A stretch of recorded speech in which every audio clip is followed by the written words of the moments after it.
blinden, weil irgendwie ist halt alles ein wenig anders. Mein Setup ist komplett anders. Meine Maus muss irgendwo hin. So, Stift ist da, Tablet. Hoppala. Ist da. Schauen wir mal, wann ich mich selber her. Weiß ich nicht. Wo hin? So, Stift. Hört sich gut an. So. Filter vom letzten Mal, den haben wir wieder rein. Den haben wir natürlich vergessen. Angeschissenes Rauschgate. Dein Mama ist ein Rauschgate. So schaut's aus. Schmidi und Timmy Boy, die Popomänner des Todes natürlich schon wieder. Wer denn auch sonst? Harvey! Übrigens, 1 Bürger an einem zauberhaften Feiertag. Ich hoffe, nein!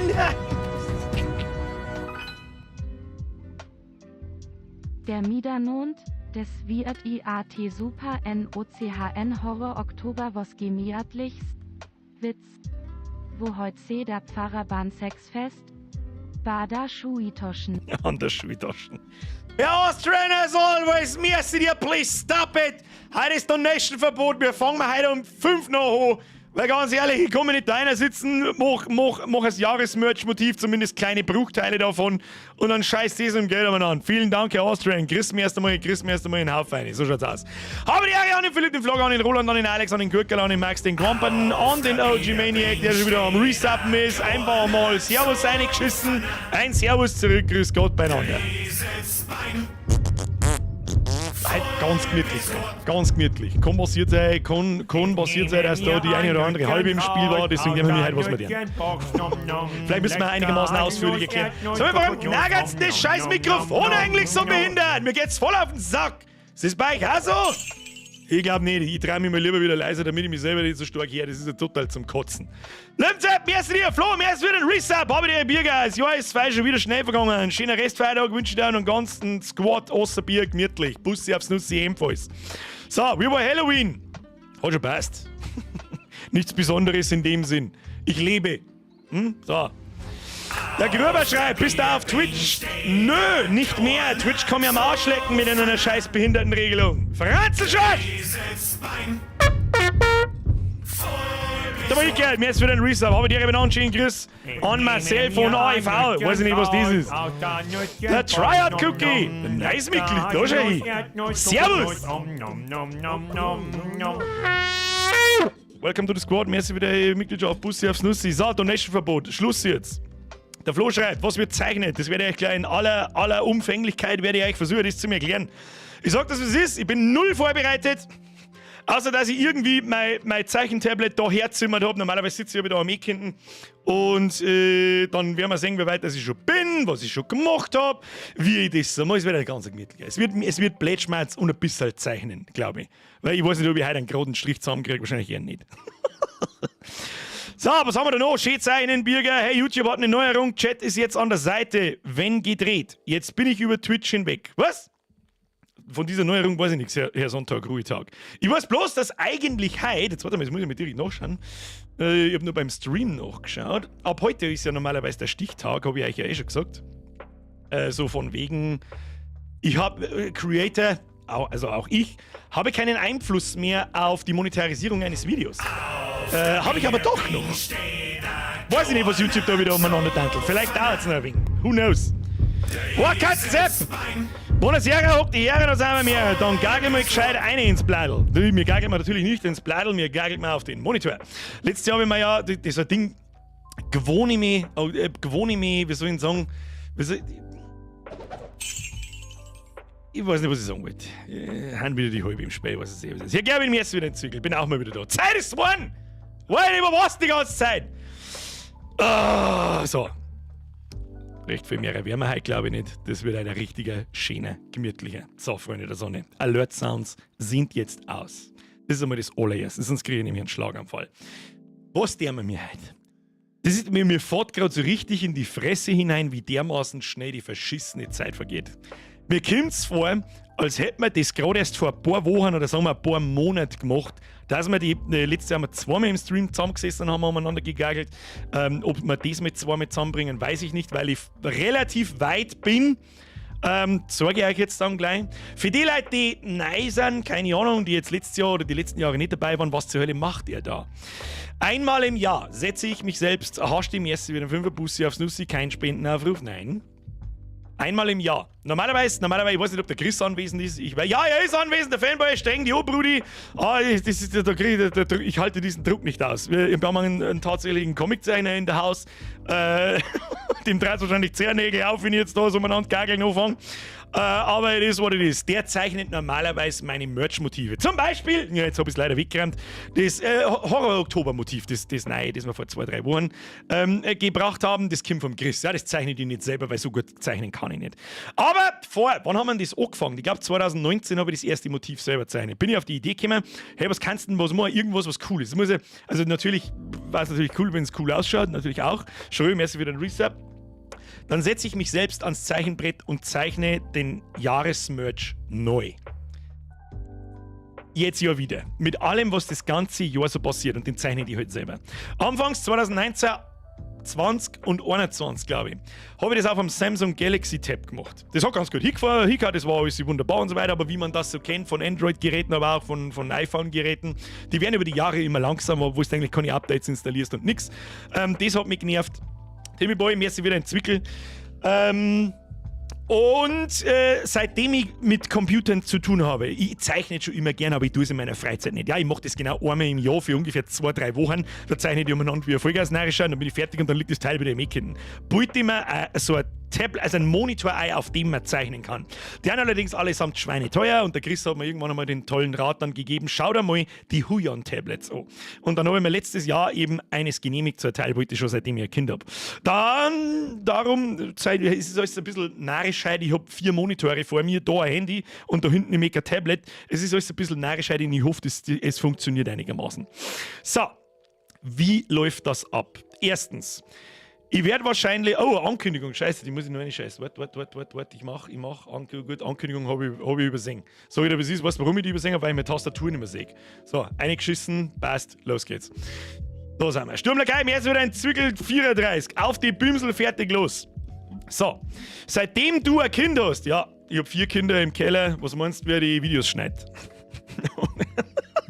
Die nicht vorhandenen. Schneiden, rennen, hochladen. So, jetzt weiß ich mich aber, jetzt muss ich da den ganzen Scheiß jetzt einmal zumachen, weil sonst kenne ich mich keinen Stecker mehr aus, mich selber kann man auch zumachen. Ich komme nicht so gut an meine Tastatur ohne. Oh, und eine Sache habe ich vergessen, mein Stream Deck. Das steht auf der anderen Seite vom Schreibtisch, das muss ich jetzt schnell holen, weil mit dem, das ist mein, das zeige ich.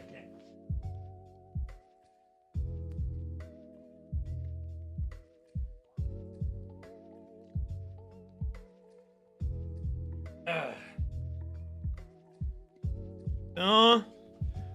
Gut aus. Wunderbar. So. Schön. Wunderschön. So. Warum habe ich mein Stream Deck nicht da?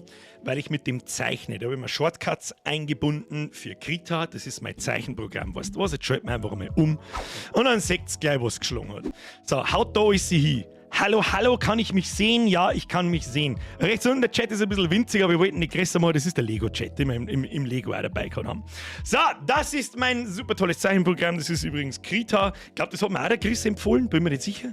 Und an das habe ich mir einfach gewohnt oder habe mir einfach eingebaut, so mit dem fange ich an und fertig aus. Amen. Und ja, wie zur Hölle fangen wir da jetzt an? Ich habe ehrlich gesagt keine Ahnung. Ich darf auf alle Fälle mal sagen, wir fangen erst einmal an mit dem, was ich schon habe. Ist das ein Deal? Keine Ahnung. Ich glaube schon. So, jetzt muss ich mir bloß ein bisschen schauen, was da los ist. Ja. Machen wir, weißt du, mit wem wir anfangen? Mit einer, wenn nicht sogar der wichtigsten Person eigentlich, was ein Jahresmerch betrifft. Und zwar die Steffi. Ist die Steffi da? Steffi, bist du? Ja, die Steffi ist da. Und zwar kriege ich. Das ist so utopisch eigentlich. Es ist so utopisch, oder? Die liebe Steffi ist mit Abstand die vollgasnarrischste in dieser Community. Die sitzt in jedem Stream und schreibt sprichwörtlich mit, was passiert. Und wenn lustige Sachen passieren. Und keine Ahnung was. Ja, sie macht das freiwillig. Ich habe weder darum gebeten noch irgendwas. Das hat sie irgendwie die letzten 2-3 Jahre, hat sie das so eingependelt und auf einmal war das so. Und dann schickt sie mir irgendwann ich frage sie halt dann nicht so, hey, Ding, schickt sie mir irgendwann das hier. Ja, es sind 5 PDF-Dateien. Mal da mal umeinander wursteln. Und zwar mit Datum, was für Stream das war, mit fucking Screenshot, was so passiert ist, was so die Hashtags waren, was so lustige Momente waren und so weiter. Ich schwöre dir bei Gott, jedes Mal wieder wird mir bewusst, wie der ich das ewig brauche. Das ganze Jahr durchschauen, was ist passiert, spart mir so viel Zeit. Darum fette Eskalation in dem Chat und zwar sofort. Liebe Steffi, von ganzem Herzen, Dankeschön. Anfangen tut's am 6.11. Erinnerungen an Haupt- und Realschule mit dem Podcast und lauter sich eine Sachen. Natürlich kriegen wir mir diese, schaut mal die so. Ah, bla bla, da haben wir zum Beispiel Free Boozen, Tavern Master. Haben wir Plague Tale Requiem haben wir gespielt. Wir haben die Callisto Protocol gespielt. Wir haben wieder Tavern Master mit den Vorhängen, mit den weiß-blauen. Dann der Sprengi mit seinen. Da haben wir noch Mimikinis gehabt, da war er noch nicht ganz tot. Tena Pro Gamer. Die Kennerin namens Lena rückwärts. Aber Weihnachtsfeier, dann war Neujahr, Deppal Feuerwerk, Video und so weiter und so fort. Und das ist im Übrigen einmal das allererste, was ich tue. Ich gehe in aller Ruhe, dann machen wir mal die zweite Datei auf, die dauert ein wenig zum Lohn. Und dann machen wir so. Genau. So, jetzt bei sowas. Das ist einmal das Erste, was wir. Jetzt hocke ich da und leuchte wie eine Tomaten. Merci, Leute. Du brauchst Sie, Madame, leuchten vor niemandem. Sie, Madame, sagen bei niemandem Dankeschön und Sie, Madame, verneigen sich vor niemandem. So schaut's aus. Christian, was ist da los? Warum wird denn da schon wieder kein Alert nicht angezeigt? Muss ich retriggern. Weiß ich nicht, was da ist. Christian, merci wieder Mitgliedschaft, Bussi aufs Nussi. Welcome to the squad, Dankeschön. So viele Erinnerungen, ich liebe es. Es sind 5 Millionen. Wo geht's da weiter? Ich kenne mich mit dem Monitor gerade nicht aus. Dann haben wir am 30.01. Legend Forever, da haben wir halt DayZ gespielt. Dann haben wir Battle Brothers gespielt, da ist der Vorlike-Squad und der Nachschau-Squad dahergekommen. Wer nicht liked, wird vom Sprengen in 2 gleichmäßige Hälften gespalten. Dann haben wir Battle Brothers. Ist Battle Brothers schon wieder 11 Monate her? Bist du behindert, Alter, oder was? Oder 10 Monate, leck mich bloß am Arsch. Dann das Ich hab keinen Bock Video. Dann haben wir die ChatGPT das erste Mal ausprobiert mit dem LSD-Elfen und den ganzen Scheißdreck. Dann der Software Inc. Und dann ist das tatsächlich schon gekommen. Dann war Harry Potter, das kommt mir vor, als wäre es vor ein paar Wochen gewesen. Das war Anfang, Mitte Februar, Alter. Mit dem Pimmel kommt natürlich auch alles drauf und so weiter. Ja, dann haben wir Hogwarts, kommt dann ganz oft, das ist klar. Dann ist Sons of the Forest gekommen, das kriegt natürlich auch ein paar Motive. Dann der neue PC, der ist schon wieder über ein halbes Jahr alt, möchtest du mich verarschen, Alter? Dann das kaufen sie jetzt Birgers High West-Bands. Es ist halt auch für mich selber so geil. Ich sitze halt erst einmal eine halbe Stunde da und krusch durch die PDFs durch und wundert mich so, Alter, ja, das war so gut, das war so gut, das war so gut, keine Ahnung. Und so weiter. Dann ist der Diablo Beta-Stream gekommen, weiter Sons of the Forest. Was haben wir noch? Steffi-Listen, muss ich rechts aus dem Monitor fahren, das macht mich ein bisschen fertig. Und wir den dritten auf und so weiter. Hogwarts war im Februar Sprengen, ja. Hat sich halt bis in den März hineingezogen, aber es war vor über einem halben Jahr. Vor einem Dreiviertelten fast. Dann haben wir wieder Sons of the Forest mit dem der Baumstamm Yeet. Natürlich kommt der eine. Zu Resident Evil 4 fällt mir nichts ein, sage ich dir, was ist. Und jetzt kommen wir auch gleich dazu, was ich dann tue. Ja, ich werde das übrigens, was ich da gerade erzähle, alles in ein Video packen. Der Merch kommt immer mit einem Video und dieses Jahr gibt es How zu zeichnen. Achtung, Ankündigung, mehr oder weniger. Ich habe mich bei jedem einzelnen Motiv, jetzt pass auf, machen wir mal, ich weiß gar nicht, wo ich anfangen soll, bei den Motiven. Ich gehe dann her und schreibe mir stichpunktartig außer, welche Motive ich überlege mir halt. Kann ich das überhaupt zeichnen? Macht es Sinn? Wie wichtig ist der Moment gewesen? Fällt mir, und am allerwichtigsten ist fast, fällt mir auf die Schnelle was ein, was ich zeichnen kann. Und vor allem, was ich auch einigermaßen glaube, zeichnen zu können. Das ist einmal dahingestellt, so wie alles. Und dann mache ich mir folgendes, so eine Textdatei und gehe da so durch. Ich unterteile das dann am Schluss, was sind die wirklich wichtigen Sachen. Hogwarts, der Gandalf, der Zauberstab mit dem Pimmel, der Pimmelstempel, Hashtag Vatermal, der Geisterpanzer. Dann haben wir Sons of the Forest, der Calvin NPC mit dem Baumstamm, der Baumstamm Yeet ist mit Abstand das Wichtigste. Das sind die Namen, die im Community-Zock mitgespielt haben. Dann der neue PC, schwarzer Kasten, das war der Goth-Kasten, Scheiß auf RGB. Dann haben wir natürlich Diablo, das war der Marathon, Halbmarathon, den wir abbrechen haben müssen. Was haben wir noch? Dann The Last of Us natürlich. Das ist zum Beispiel so ein Beispiel, da fällt mir nicht wirklich ein, was ich zeichnen soll. Das Lustigste für mich war die Ellie, die versucht zum Pfeifen und natürlich ein Klicker. Dann haben wir mit Lego angefangen. Das ganze Motiv dreht sich so ein bisschen um Lego. Warum? Das war eigentlich die gravierendste Neuerung in dem Jahr. Das haben wir noch nie gemacht. Ich glaube, im ersten Viertel haben wir den Panzer zusammengestöpselt. Das war eigentlich sau lustig, das hat mir sau gut getaugt. Der BD-1, der Lego BD-1 und gut, die Piratentaverne da hinten, die haben wir noch nicht. Dann natürlich Star Wars, der Herr Vader, der umeinander tanzt in seiner schwarzen Kuppel. Dann haben wir Prinzessin Leia. Dann haben wir aus dem Urlaub die 2 Rochen, die ich gesehen habe. Letztes Jahr war die Moräne drauf, dieses Jahr kommen 2 Rochen drauf. Dann haben wir Potato, die Figur, die ballert und der Baum, gib mir einen Baum! Dave the Diver, vielleicht so eine kleine Figur, die taucht. Twitch, da wird der Grabstein gezeichnet. Dann haben wir Starfield, der Foodlapper Franz im Anzug und seinem Raumschiff. Dann haben wir die Urlaubsreview. Das sind von euch kleine Fotos. Und da hätte ich die Originalbeitel von euch eine da. Zumindest ein paar. Dann haben wir einen Horror Oktober. Der ist eigentlich ganz furchtbar wichtig, vor allem weil er so unfassbar frisch ist. Haben wir einmal einen Vogel in der Kloschüssel. Dann haben wir von Summer of 58 den Holzhasen, den wir zeichnen können. Dann natürlich den Generator mit Seilwinde. Und den komischen Davy, der ums Eck schaut und hey, pst. Dann haben wir... Es ist noch nicht fertig aufgeteilt. Ja, die Begrifflichkeiten, wie die dann sortiere oder nicht, ist mir dann irgendwann auch scheißegal. Kann auch sein, zum Beispiel sehe ich Potato, sehe ich nicht als eines der wichtigsten Motive da. Es gehört eigentlich da oben und so weiter. Aber trotzdem, damit es irgendwo steht. Dann haben wir Tavern Master, Birgers Busenbude Holzschild und die Kellnerin Lana rückwärts. Dann haben wir Stepball-Feuerwerk Video, da möchte ich gerne Feuerwerkraketen, die in den Sanka einfliegt. Dann haben wir die Battle Brothers, das war eigentlich auch ganz geil, da bauen wir einen Sprengi mit Spaltei. Ich glaube, der Sprengi ist jemand, der hat eigentlich schon lange mal auf den verdammten Merch verdient. Du gehörst zur Einrichtung, mein Freund. Dann haben wir noch einen Ernst, der ist gestorben, der war nicht wichtig. Dann der WoW-Stream.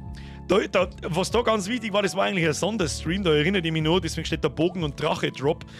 Wir haben ihn gerade noch, im letzten Try haben wir ihn gerade noch, wir sollen sagen, gerade noch geschafft und mir ist tatsächlich der Legendary Bogen gedroppt und eben der Drachenskin. Und es war eigentlich unter utopisch nochmal utopisch.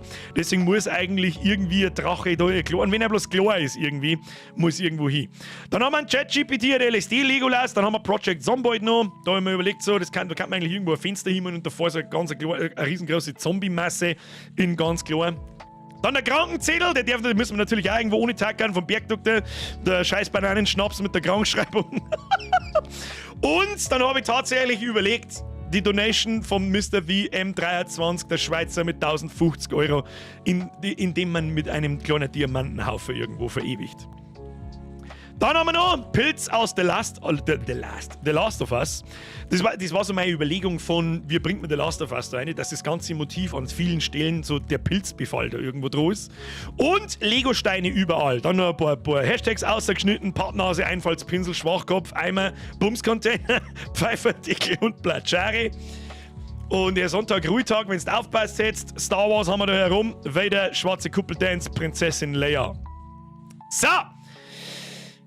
Das sind jetzt so einmal die Begrifflichkeiten, die ich mir da alle ausschreibe, wo ich weiß, für das brauche ich mindestens Okolonzen, das ist ein guter Hashtag, das stimmt. Warte, muss ich dazu schreiben. Warte. Ich komme nicht an meine Tastatur. Hashtag Oko, schreibe ich schon richtig, weiß ich nicht, Okolonzen. Ja, das schreibt man nicht mit ZHZ, das ist mir schon klar, aber ich kann nicht gescheit tippen, halt einmal. Der Sonntagmann, der Flugsimulator, war nicht in dieser Saison, der war letzte Saison schon drauf. Der Depth-Counter, sowieso, den schreibe ich gar nicht auf, der Depth-Counter ist sowieso ganz klar, dass der da drauf kommt und so weiter und so fort. Aber mal so viel dazu, damit ihr mal eine kleine Übersicht habt, was alles drauf soll. Der Nekromant aus Diablo 4 mit ein paar Skelette rundherum, der feit noch, der steht da herum. Diablo Neo, der Baumstamm-Yeet-Maschine ist über den Block. Kelvin schaut herein mit Fragezeichen. Zauberstark liegt unten am Block und blitzt durch das ganze Bild. Am Ende kommt der Pimmel raus. Der Star Wars Vader sitzt in seiner schwarzen Kumpel und tanzt. Starfield, der Foodlapper Franz, hockt im Raumschiff links unten. Rochen sind rechts oben mit Blubberblasen. Der wird dann schon ein bisschen konkreter. Das sind teilweise auch Sachen, die ich schon gezeichnet habe. Und jetzt da die Vorschlag, gehen wir mir einfach... das werden wir jetzt mal speichern. Das gehen wir jetzt einfach einmal durch und schauen wir mal an, was ich schon gemacht habe. Ich bin mit noch keiner Zeichnung fertig. Das ist einmal das allererste. Ja, also pass mir an, da gehen wir jetzt am Gescheitern da so eine. Wie verklickert ihr euch jetzt das? So, wer sich übrigens nicht spoilern lassen möchte, der muss jetzt gehen. Hilft eh nicht. So, wir fangen ganz einfach an mit einem Rochen. Zack. Wunderschön. Wunderschöner Rochen. Und weil wir ja 2 gesehen haben, habe ich da 2. Nehmen wir den zweiten, zack, das ist der zweite. Der eine ist ein bisschen flacher als der andere. Warum zeichne ich den zweimal und nicht einfach einmal und kopiere ihn dann? Ganz einfach, weil ich nicht irgendeine schnell hingeschissene Scheiße da haben will. Jetzt wirst du fragen, hey, wieso ist der so komisch rot? Das muss euch der Chris erklären. Chris, warum benutzt man zum Vorskizzieren die Farbe rot? Warum nicht blau? Warum nicht grün? Warum nicht keine? Weiß ich nicht. Ich weiß nicht. Wahrscheinlich ergibt sich das von früher, wenn man früher halt nur auf Papier zeichnet hat, digital nicht. Machen wir mal einen Hintergrund rein. Das Ganze ist wieder isometrisch gezeichnet, genauso wie wir das letztes Jahr gemacht haben. Warum? Weil mir die isometrische Ansicht einfach unfassbar gut gefällt und außerdem zu unserem Lego-Thema dieses Jahr ziemlich gut passt. Das hier ist natürlich nicht die finale Version des Rochens. Der wird erstens noch farbig und zweitens braucht er seine sauber gezeichneten Outlines. Das bedeutet, jetzt passen wir auf, jetzt gehe ich da mal schnell her. Haben wir wieder beim Gageln drin. Jawohl, warum sind wir wieder rot, grün, das weiß ich nicht. Machen wir so und dann gehen wir da einmal zurück. Und dann, ich mache halt das so, wie soll ich sagen, seht ihr meinen Mauszeiger überhaupt, wo ich da umeinander zeichne? Da. Da. Das ist ein absolut Beweisstück A, dass ich das gezeichnet habe. Das ist Phase 1 sozusagen. Ich tue das grob vorskizzieren, 100.000 Strich da, bis mir das einigermaßen irgendwie zusammengefällt und dann zusammenpasst. Und dann in Phase 2 gehe ich jedes einzelne Battle durch und mache da dann natürlich, das machen wir jetzt halt nicht, weil das dauert einfach sauber zu lang dauern. Wir werden sowieso nur labern heute, das kannst du sowieso mit Gift draufnehmen.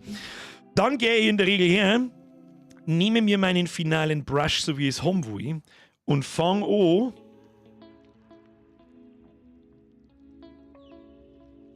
die schwarzen Outlines so sauber ich kann nachzuziehen, wie ich das will. Und da fängt es dann schon an, da blub, alles kacke, nochmal zurück aus und nochmal von vorn und so weiter und so fort. So viel mal dazu. Rochen 1, Rochen 2. Machst du mal zu. Was da schon wieder los? Bratenfettsepp. Zum Glück bin ich kein Radieschen, mein Freund. Merci Mauserl. Hashtag Ruhlbahn. Merci dir. Mama Motte, merci für den Resub übrigens. Die habe ich übersehen. Wie schaut's mit dem Twitch-Quit aus? Der sollte auch auf dem Merch. Den Twitch-Quit, den zeige ich dir. Da ist was, da können wir tatsächlich gerne sofort Apps hier reinschreiben. Jetzt bei so 8. Das ist der Twitch-Quit, denn der wird natürlich klassisch dargestellt durch einen Grabstein. Und was wir mir jetzt brauchen, wie schaut denn das Twitch-Logo genau aus? Jetzt warte mal. Muss ich jetzt da schnell haben? Machen wir so. Jetzt komme ich wieder nicht gescheit an meine Tastatur. Warte mal. Twitch-Logo. Da machen wir, ja genau, das kleine Symbol. So, und das können wir eiskalt jetzt da reingageln. Also Obacht, jetzt muss ich da ein bisschen umstellen, damit ich das vielleicht da oben da kann. Dann herziehe ich mich und ich kann währenddessen zeichnen ohne. So, dann machen wir jetzt ein neues Ding. Brauchen wir das nicht so. Der mal zurück aus. Wir setzen mal einen Brush zurück. Und wir holen uns das Ding. Dann ist noch einmal das nächste, was mir gerade auffällt. Ich ziehe das dann immer auf die größtmögliche Größe, bevor ich es dann nachzeichne, damit ich auch das Ding so detailliert darstellen kann, wie es irgendwie mir zumindest möglich ist. Und dann sitze ich da. So, jetzt wird das kurz verarbeitet, machen wir eine neue Zeichenebene und dann müssen wir da das Twitch-Logo einscheißen. Twitch-Logo, wie jeder kennt, ist eine kleine Sprechblase im Prinzip und das versuchen wir jetzt da einer zum Gageln. So, damit jeder weiß, was geschlagen hat. Machen wir die so. Ja. Mal was schauen, da ist eine Schräge drin, gell? Ja.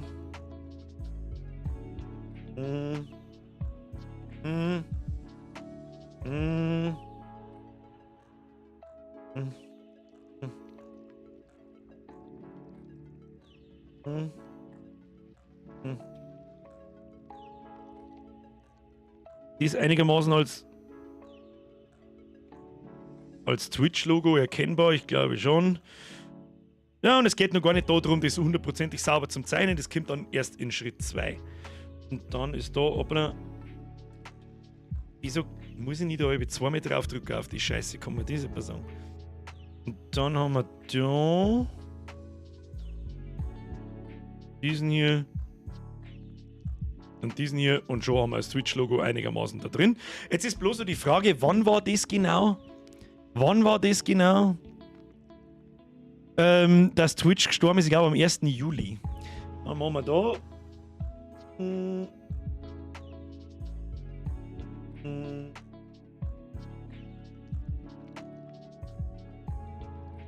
Das mache ich normalerweise auch anders, weil zu schreiben in einer perspektivisch richtigen Ansicht ist mir einfach zu schwierig. Sage ich dir, wie es ist. Darum gehe ich meistens her, mache eine neue Ebene, mache das Ding ein wenig halt größer und schreibe dann oder machen wir 1. Juli 23. Dann gehen wir her. Und verzerren das anhand der isometrischen Linien richtig. Shift-Druck halten, kleiner machen und setzen das da so drunter. Und dann schaut das gut aus, Kinder. Das Jahr war das Jag. Was? Dieses Jahr? Was war dieses Jahr? Video kam am 2.7. von dir. Ja, gell, das ist auf alle Fälle oder machen wir Juli 23. Juli 23 hört sich gut an. Was hat denn meine Tastatur für einen scheiß Schlaganfall? Was ist denn jetzt wieder? Siehst du da oben den Ding ausflippen? Warum tut er denn das? Hört auf damit! Warum macht er denn das? Warte mal. Ich nehme Stream Deck ab. Abstecker und wieder anstecker. Den Schlaganfall hat es nämlich schon mal gehabt. Weiß ich nicht, was da los ist. Ja, grüß Gott. Mr. Stream Deck, könnten Sie jetzt bitte funktionieren? Die ganze Zeit funktionierst schon.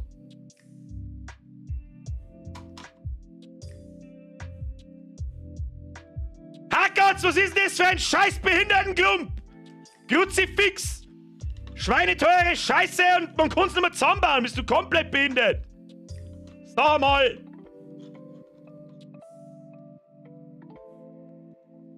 So, mir magst du mir jetzt am Hut steigen oder was ist denn mit dir?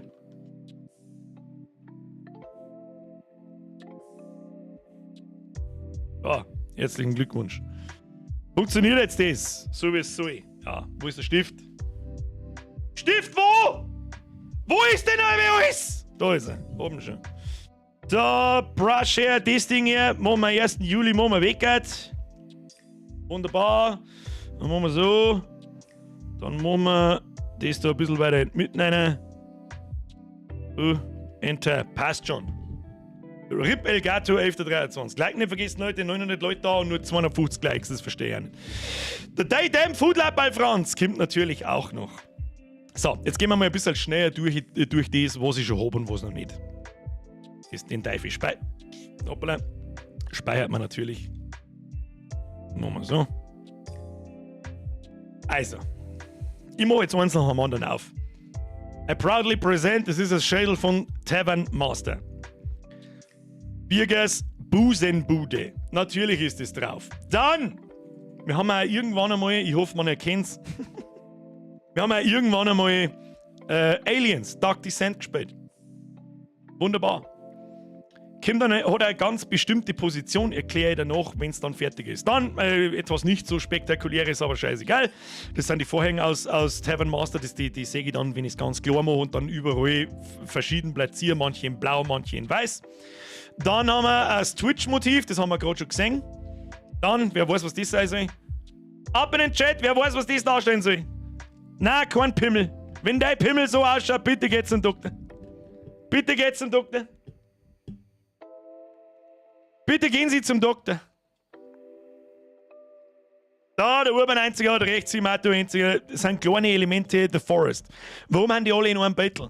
Weil ich später irgendwann einfach hergehe, markiere eins davon und platziere die eventuell Steuerung C, Steuerung V an ein paar mehrere Positionen. Ja, das sind so kleine Lückenfüller, die dann als Beutel komplett auffüllen.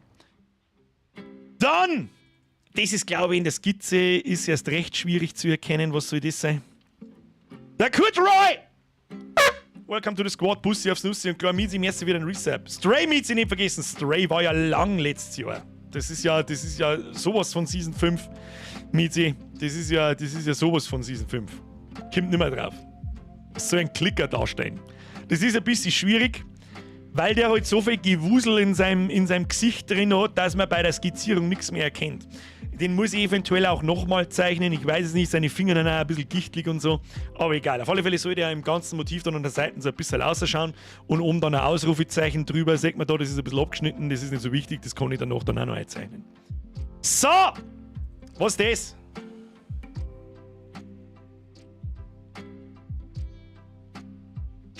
Was ist das?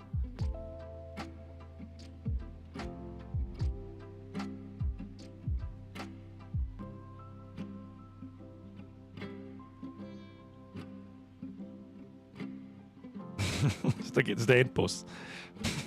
Jetzt müssen wir ihm nur irgendwo draufschreiben. Ah, Endboss. Was? Das können wir mal. On the fly. Brudi, on the fly. Sag ich dir, was ist. So, gehen wir da rein. Können wir da rumgageln? Wieso kann ich nicht rumgageln? Da kann ich rumgageln. So, jetzt pass auf. Da machen wir jetzt ganz klassisch. Weißt du was? Da machen wir. Hoppala. Jetzt. Oder machen wir es nur einfach. Machen wir es so. Hoppala. Aber wieder totaler Scheiß. Ich bin's nicht gewohnt, dass da ein Mikrofon vor meiner Fresse hängt. Ich sehe halt gar nichts. Und dass ich dabei schmerzen muss, merke ich auch nicht. Machen wir so. Entfernen. Wunderbar. Dann heben wir die Markierung wieder auf. Der wird sowieso so winzig, dass man wahrscheinlich gar nicht gescheit erkennen kann. Aber das ist ja wurscht. Dann machen wir das dazu. Das machen wir dazu. Und dann machen wir, jetzt pass auf, machen wir ein bisschen dicker und schreiben wir einfach einmal da.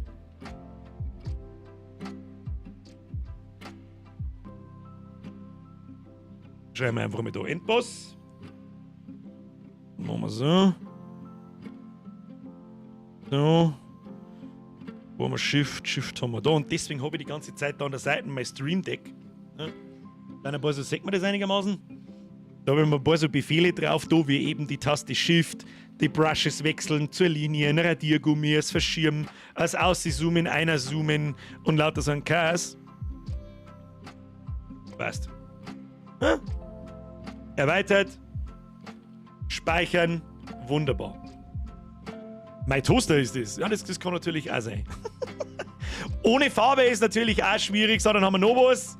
Der wird auch ganz winzig und wird wahrscheinlich Steuerung C, Steuerung V. Da haben wir ein kleines Skelettmann. Das ist ein Diener vom Nekromanten, von der Elisabeth. Dann haben wir noch ein Skelett, noch ein zweites mit Schwert und Schild. Dann, da bin ich mir nicht so ganz sicher, ob ich das nicht noch 5-mal neu zeichne. Das soll das Legendary Shuttle sein, das erste, das man droppt ist. Mit diesem, da kommt dann später so ein oranger Schein rundherum. Wird bei Diablo Legendaries nun mal droppen.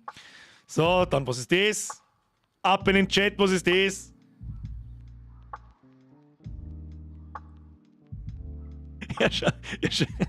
Er schaut auf jedem Jahresmerch, schaut er behindert aus. Kann ich mir nicht helfen. To Space! Und da habe ich mir überlegt, jetzt pass auf, dass man da, weiß ich nicht, das ist jetzt wirklich nur ein ganz grobe Ding. Da haben wir eine Miezi. Miau. Da haben wir eine Miezi und die ist ja der Sputnik. Die darf ganz gut dazu passen. Die kriegt dann so ein Halskrausen. So rundherum so. Und dann tut man da einen Plötzlich so dazu. Ja, und dann einen Schwanzvierer. So, passt. Ja, machen wir einen Plötzlich da dazu. Sputnik. Bla, müssen wir vielleicht noch mal ein bisschen radieren. Hoppala. Jetzt hat, ich weiß nicht, mein Stream Deck hängt irgendwie. Irgendwie hängt mein Stream Deck. Mal so mal. Wirklich bloß grob hinskizzieren. Damit ich ihn nicht vergießt, dann ist der Sputnik nämlich auch drin. Machen wir so. So. Das soll sein Face sein quasi, mit dieses teilweise schwarz-weiß. Machen wir so. Da vorne.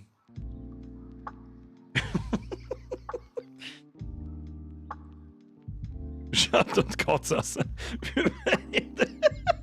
Wie bei den Behinderten. Keine Ahnung. Wunderbar. So. Ganz speichern. Nähert man uns schon fast dem Ende. So, dann gehen wir mal wieder da auf. Los. Da bin ich dann schon ein bisschen länger drauf gesessen. Wie man hoffentlich dann auch merkt. Du merkst also richtig, wann ich angefangen habe wieder zum Zeichnen und wann ich dann schon länger dabei war. Die Hand ist nicht politisch korrekt, also Zeigefinger, das ist nicht mein Problem, wenn du da irgendeinen Rassisten-Scheiß drin sagst.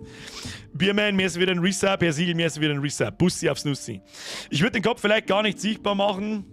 Sieht dann irgendwie bescheuert aus, einfach nur ein Miau aus dem Lampenschirm. Ja, ist auch eine coole Idee. Ist auch eine coole Idee. Kannst du sagen, was du willst. Machen wir auf alle Fälle mal nur so. Miau. Und vielleicht sagt man bloß die Schnauze nicht, also so eine kleine Miezi-Nosen halt. Irgendwie so. Das ist eigentlich gar keine schlechte Idee, das müssen wir eigentlich gleich mal. Moment, tun wir das da. Aber.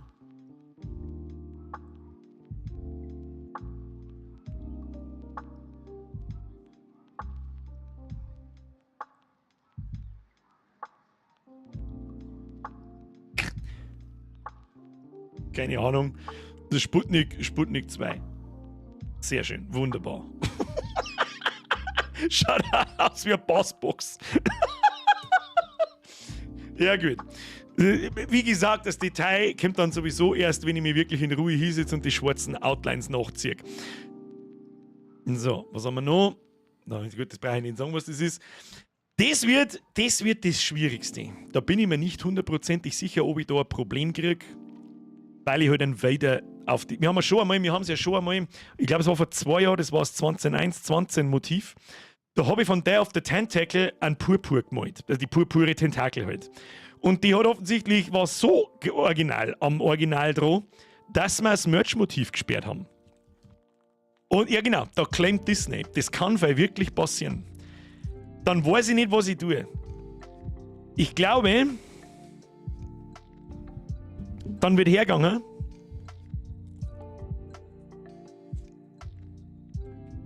Da ein Kreis über sein Gesicht drüber gemacht. Und dann schreibe ich drüber einfach nur Merci Disney. Oder Fuck you Disney. Wird nicht anders hier. Das muss ich vorab abklären. Schaut aus wie ein grantiger Dackel. So, gehen wir zurück. Achtung, 2 habe ich noch. Ja gut, das ist ein Add-on zum Vader. Ich hoffe, man erkennt, das ist so ein Lichtschwert darstellen. Das kommt dann so, damit ich das separat von ihm, neben ihm platzieren kann, ein paar. Und da. Hoppala.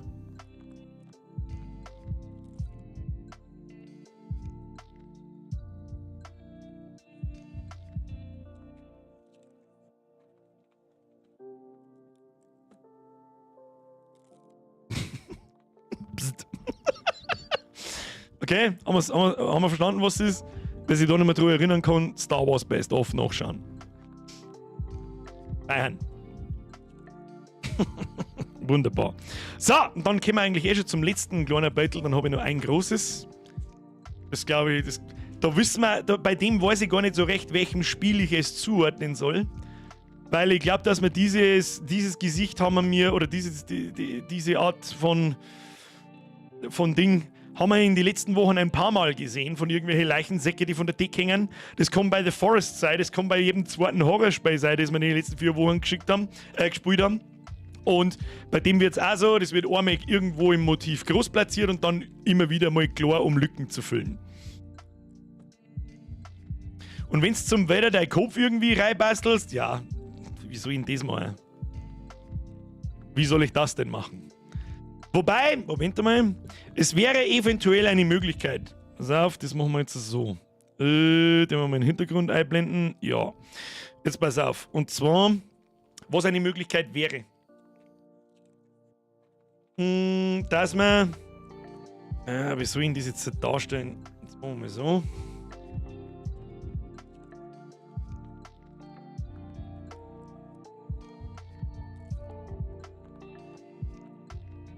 Dass man nur den Helm so lässt. Und dann gehe ich her und mal quasi, was weiß ich,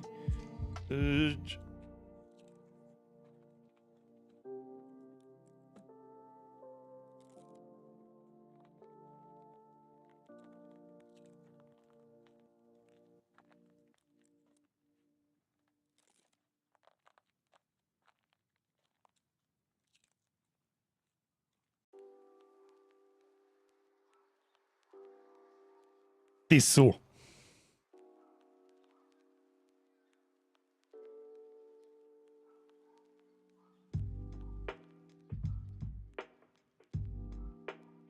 Wie gesagt, ist nur auf die schnell hingeschissen.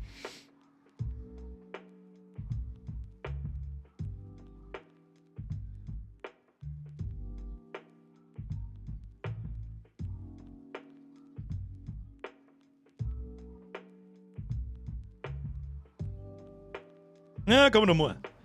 Ha? Da weiß man zumindest ungefähr, was geschlagen hat. Vielleicht kann man ihm sogar mein Headset aufsetzen. Dann kann man es noch ein wenig weiter. Oh, warte mal. Dann kann man es noch ein wenig weiter abheben davon und man erkennt immer noch, was damit gemeint ist. So. Ist vielleicht ein bisschen viel Board, aber das ist ja wurscht. Da kann man ja dann. Leute, ich habe sonst schon echt wenig Option, dass ich auf Donations aufpasse, aber ich höre es einfach nicht auf, gell. Florian, mir ist wieder ein Reset. Mimic, welcome to the squad. Mir ist wieder Mitgliedschaft. Bussi aufs Nussi. Ich glaube auch, das ist gar keine schlechte Idee. Ich glaube, das ist ein bisschen, ich muss halt ein bisschen ein schönes Headset da hinzeichnen. Jetzt warte mal, indem wir mal den Radierer wieder rein. Irgendwie, was ist denn mit dem Stream Deck, Klaus, du scheiß behindertes Scheißding! Kruzifix nochmal! Was hat er für einen Schlaganfall? Flippt euch aus da oben! Müssen wir so mal vielleicht mit Weiß einzeichnen. So. Geht mir so ein bisschen besser. Da muss ich jetzt mit Weiß drüber gageln, obwohl ich normalerweise transparent zeichne, aber das ist ja in dieser Skizze eigentlich scheißegal. Dann machen wir wieder Rot und wollen wir seine Details da wieder her. So. Seine Schulterpanzer sauber erkennt. Ja, da sind dann die dicken Linien wichtig. So,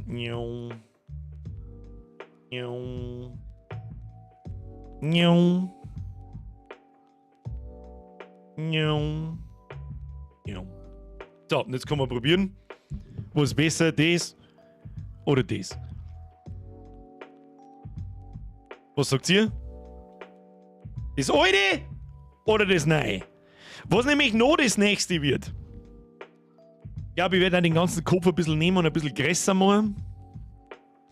Was noch das nächste wird, Star Wars ist farblich sehr eintönig.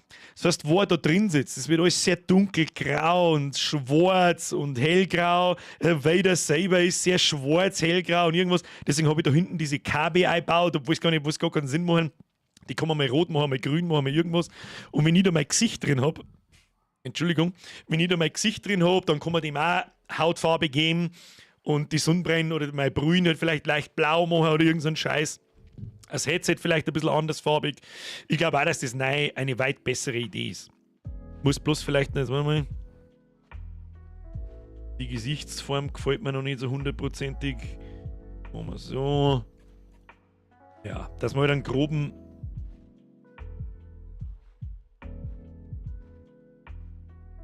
einen groben Ansatzpunkt hat, wo man da anfängt. Ah, die kriegt man schon hin. Da die Real da hinten kann man irgendwie leichten lassen. Keine Ahnung. Tut man da. Lässt man so ein Licht sein oder irgendwas. Vielleicht auch das. Damit man da ein bisschen Farbe einbringen kann in diese Displays da hinten und so weiter.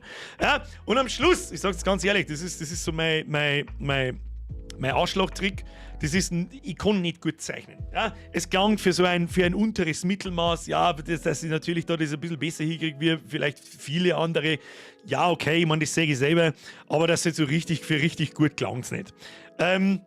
Also das ist ja Irrsinn, ne? Weil keine Ahnung, woher soll ich nie zeichnen können, ist mir ja wurscht. Erstens geht es mir darum, dass ich selber zeichne, das ist immer das Allerwichtigste. Welcher andere YouTuber macht das schon oder welcher andere Streamer macht das schon? Ich meine, mir macht es ja auch Spaß. Und dann ist der Wuselfaktor regelt.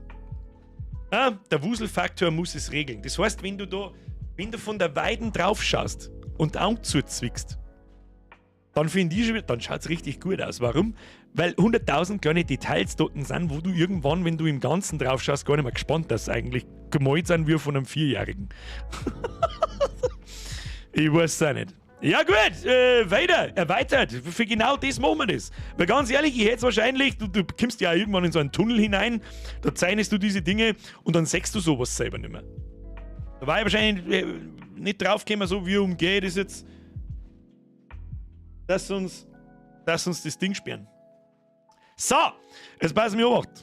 Jetzt kommt was ganz Neues. Jetzt machen wir erstmal alles wieder zu. Zack, zack, zack, zack, zack, zack, zack. Oder das mit dem Sputnik zum Beispiel. Forest-Teile brauchen wir nicht speichern, Vorhang weg, Alien weg und so weiter und so fort. Den Kasten wegmachen und das Steam Deck hinmachen. Das wird so klar, da wirst du nichts erkennen drauf. Jetzt passen wir auf. Und jetzt! Ihr habt ja noch gar nicht gesehen, was das im Großen und Ganzen dann werden soll. Jetzt pass auf. Jetzt muss ich mich selber schnell dahin navigieren, wo ich hin will. Sage ich euch vorab noch schnell was anderes. Und zwar, ich habe natürlich vor, ein Video zu machen. Und dann habe ich lange überlegt, fuck, ich habe eigentlich überhaupt keinen Bock. Ihr wisst, dass ich keinen Bock mehr auf die typischen How-Tos habe. Ich wüsste halt nicht, was für ein niveauloses Thema das wir noch hätten, außer How-To Soha, und auf das habe ich keinen Bock. Und ich denke, hey, du Vollidiot, wir wissen mit dem How-To zeichnen. Da habe ich gedacht, das war eigentlich cool, wenn sich in einem Zeitraffer das ganze Battle aufbaut. Und dann habe ich Folgendes gemacht, jetzt pass auf. Oh, Actually crazy to pull. Oh. That just because you have like a free. Ja, ich höre mir da irgendwelche Podcasts so. War jetzt der englische. So. Und jetzt pass auf. Seht ihr was? Ja. Und hab mich dann dabei aufgenommen, wie ich das Ding zeichnet.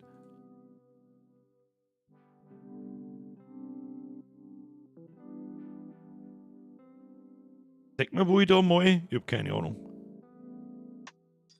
Ja, das ist ein Video, das dauert 26 Minuten. Und dann entsteht zum Beispiel dieses Alien-Viech. Was haben wir noch?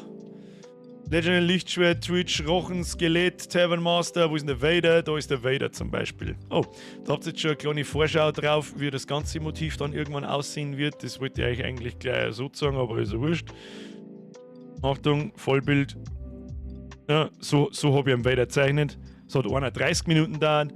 Pombeter, Schluss! Scheiß weiter, grotzt voll bin ich. Schau mal, das alles morgen nach der Arbeit da. Straubing lebt. Für das schreibst du noch sauber zu gut. So voll bist du gar nicht. Sagst du, das ist Pombeter. Da bin ich angelogen worden. Merci dir. Schluss jetzt mit umeinander, du meinten.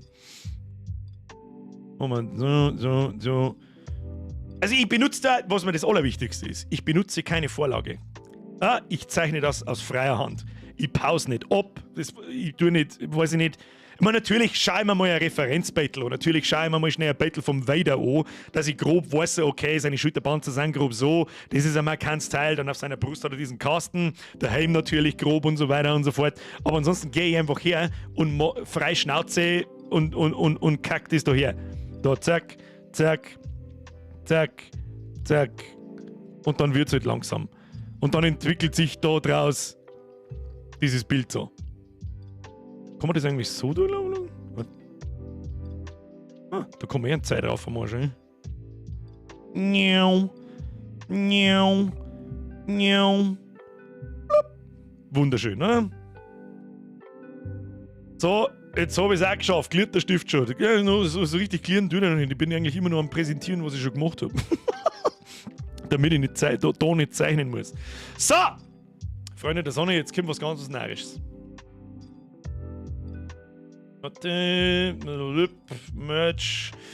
Merch Special 2023 Testzusammensetzung. So, I proudly present to you das Motiv im Ganzen. Ohne die kleinen Motive. Wichtig. Das dauert ein bisschen zum Lohn, das ist ein bisschen groß.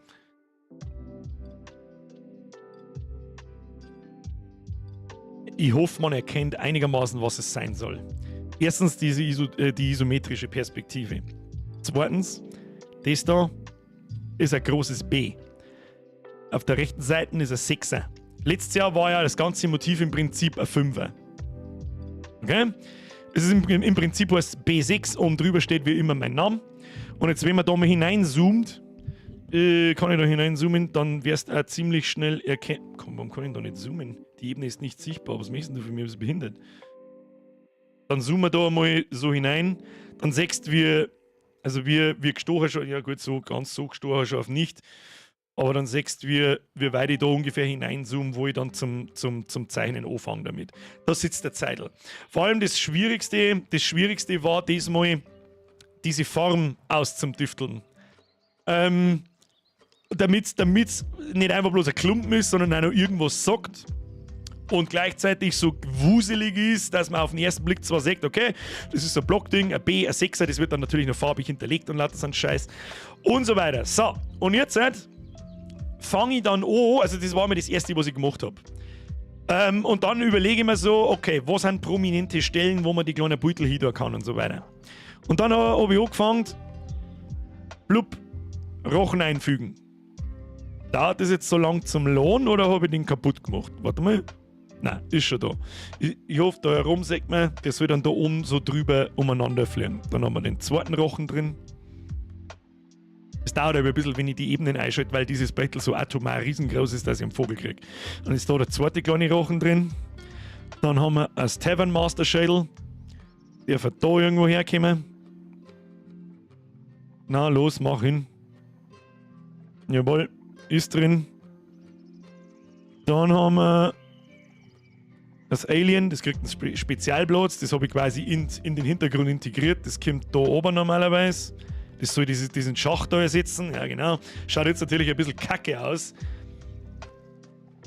Weil da der Schacht von der Skizze hinten noch durchscheint. Aber da kann man dann Folgendes machen. Zack. Und so soll es dann später ausschauen.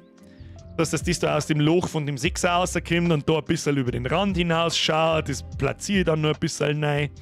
Natürlich, jetzt schalten wir das da dabei einmal wieder ein.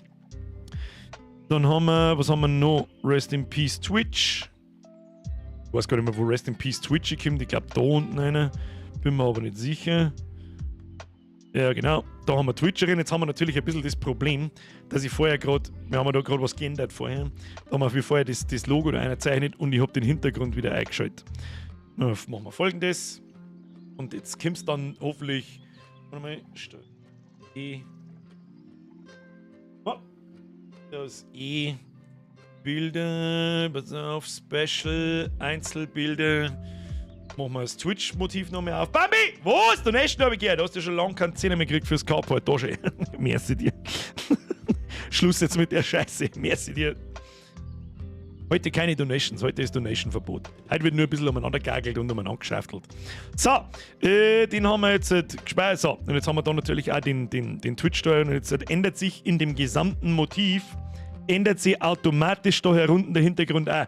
Ich hoffe, das war jetzt einigermaßen verständlich. Also sobald ich zum Beispiel jetzt, gehen wir da in die Malebene her, da einen Pimmel herzeichnet und drücke auf Speichern, zack, dann dauert das ein bisschen länger, weil diese Datei in die Größe mit eingebaut ist und wir da jetzt eben automatisch den Pimmel herin haben. Das heißt, ich kann später den Grabstor da nehmen und größer machen, kleiner machen, sonst irgendwas. Und eventuell fällt mir noch was ein, speziell da hätte ich jetzt noch was hier und dann brauche ich nicht in dem ganzen Beutel umeinander gruschen, sondern ändert nur das eine und es ändert sich automatisch überall da, wo ich es eingebaut habe. Das ist jetzt bei so Einzelbeuteln nicht so tragisch, aber zum Beispiel nehmen wir mal die Leiche, die von der Decke aber hängt. Wo ist denn die Leiche? Leiche, gib Leiche. Das sind die Skelette, Einzelklicker, Generator, der Franz, der Vader, da Leiche. Blub. Dann hängt die Leiche oben.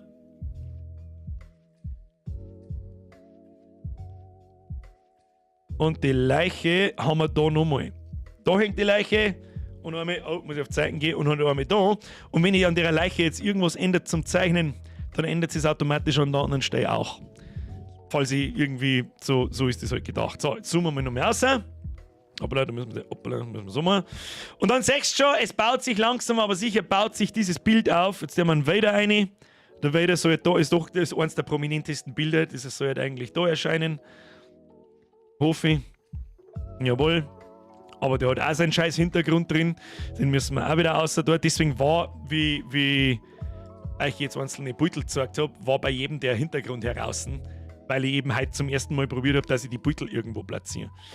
So, und der mal Hintergrund da raus. Da müsste da jetzt gleich schon das richtige Gesicht dann dabei sein. Machen wir so. Jawohl. Vader ist integriert. Es schaut natürlich immer noch wieder genauso dahinter vom Hauptmotiv diese ganzen Linien da vorbei. Das soll natürlich nicht sein. Deswegen haben wir jetzt die Transparenzebene da rein. Und ja, dann siehst du schon, dass da haben Luckern drin und dann verschwinden da überall ein paar Linien, weil da noch Battle hinkommen. Machen wir so. Was haben wir da? Tavern Master Vorhang. Der erscheint dann normalerweise da irgendwo, wenn ich mich richtig erinnert. Will man nicht sehen. Rein damit. Wie hast du die Einzelbilder mit dem Großen verknüpft? Das geht eigentlich ziemlich einfach. Du nimmst, pass auf, sag ich dir, eigentlich ziemlich simpel. Es funktioniert übrigens auch in Photoshop und solche Geschichten.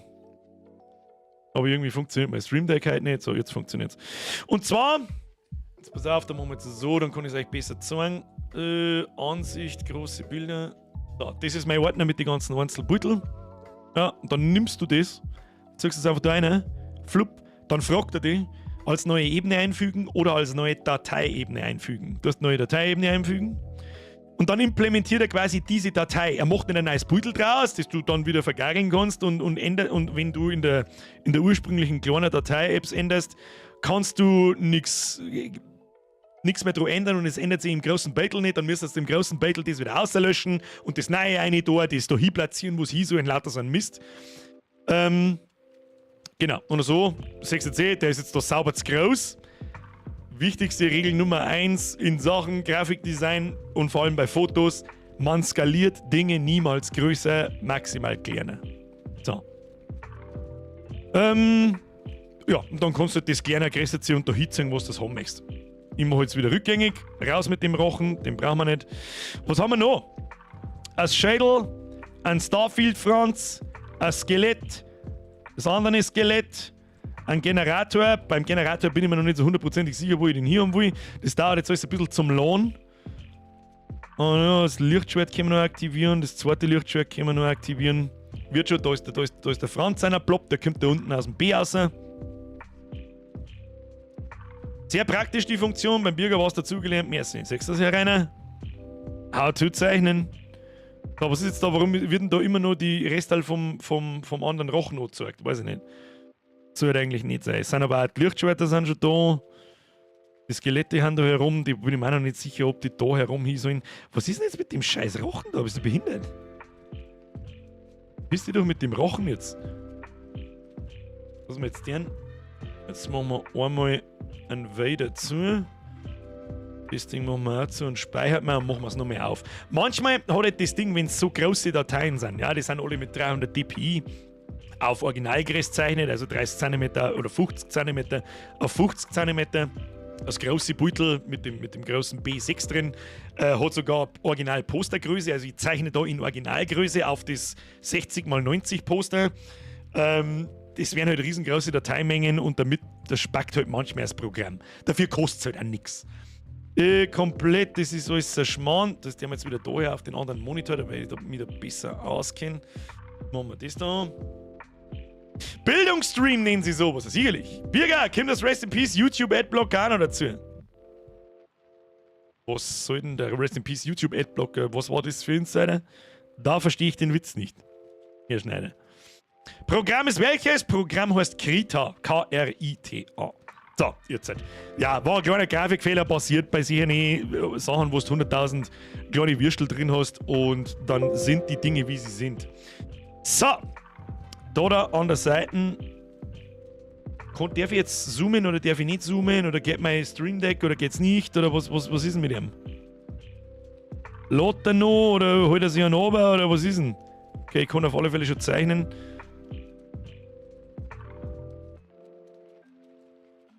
Okay, das geht auch. Irgendwo haben wir noch einen Klicker, den ich vergessen habe. Was ist das? Ja, das war die allererste Grundskizze. Das kommt noch. Das gehen wir mir jetzt dann miteinander durch. Da ist der Klicker. Der Klicker sollte eigentlich da herum erscheinen. Da irgendwo. Und sollte da so ums Eck schauen. Auf YouTube kannst du keine Adblocker mehr nehmen. Ja, aber was kommt da wieder für? Was, du verstehst nicht? Wo kam der Rochen vor? In meinem Urlaub. uBlock Origin funktioniert einwandfrei auf YouTube. Es ist mir alles wurscht, ich hab YouTube Premium. So, das ist geht geiler Wichse. Autoverkäufer zum Kunden. Waren Sie schon einmal in einem Panda? Nein, aber ich als Kind mal eine Katze gefangen. So. Soweit bin ich. Ja, normalerweise fangen wir mir heute erst das erste Mal zum Zeichnen an. Mittlerweile habe ich sage mal, ein Viertel ist schon geschafft. Ja, ein Viertel noch nicht, ein Fünftel. Es gehen nur einige Beutel ab. Und jetzt kommt, wie ich es mir vorstelle. Und eventuell haben wir miteinander noch ein paar Ideen, was wohin. Und zwar kommt das jetzt in. Hoppala. Kommt das jetzt in Blau. Und wirklich bloß ganz grob. Und zwar habe ich zum Beispiel eine Vorstellung, eine der wichtigsten Sachen geht ab. Der Forest Baumstamm Yeet.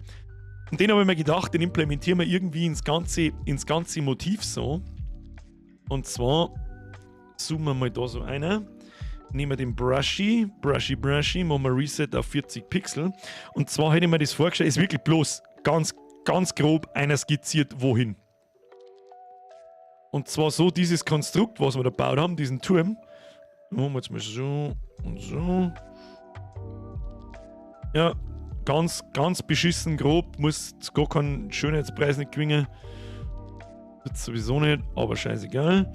So, das ist dieses Konstrukt irgendwie, dann kann man da unten noch mit Details ausflippen, was weiß ich. Dann können da auf die kleine Plattform, können da diese Sperre hin. Ja, einfach, je mehr kleine Details, desto besser. Und da vorne diese Sperre so hin, dann kann man da den Totenschädel platzieren, dann kann man, was weiß ich, kann man noch den toten Kopf runterhängen lassen, da kann man die Leiche vielleicht ein bisschen größer machen, runterhängen lassen. Und da herum, ja, das wird dann so, das wird ja gar nicht so wenig Aufwand, das Ding zum Zeichnen, wenn das lauter einzelne Baumstamm sind da.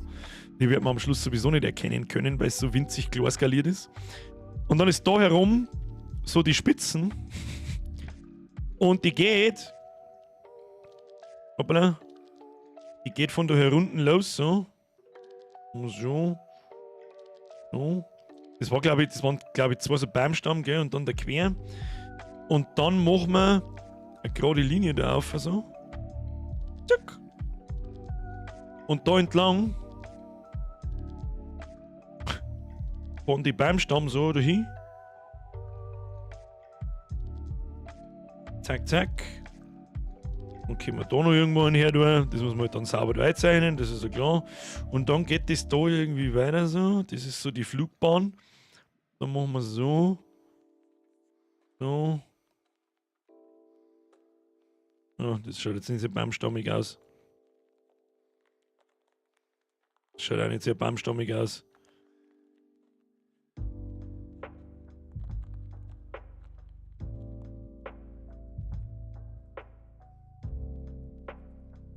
Jetzt hat mein Stream Deck ungefähr 5000 Mal auf zurückgedruckt.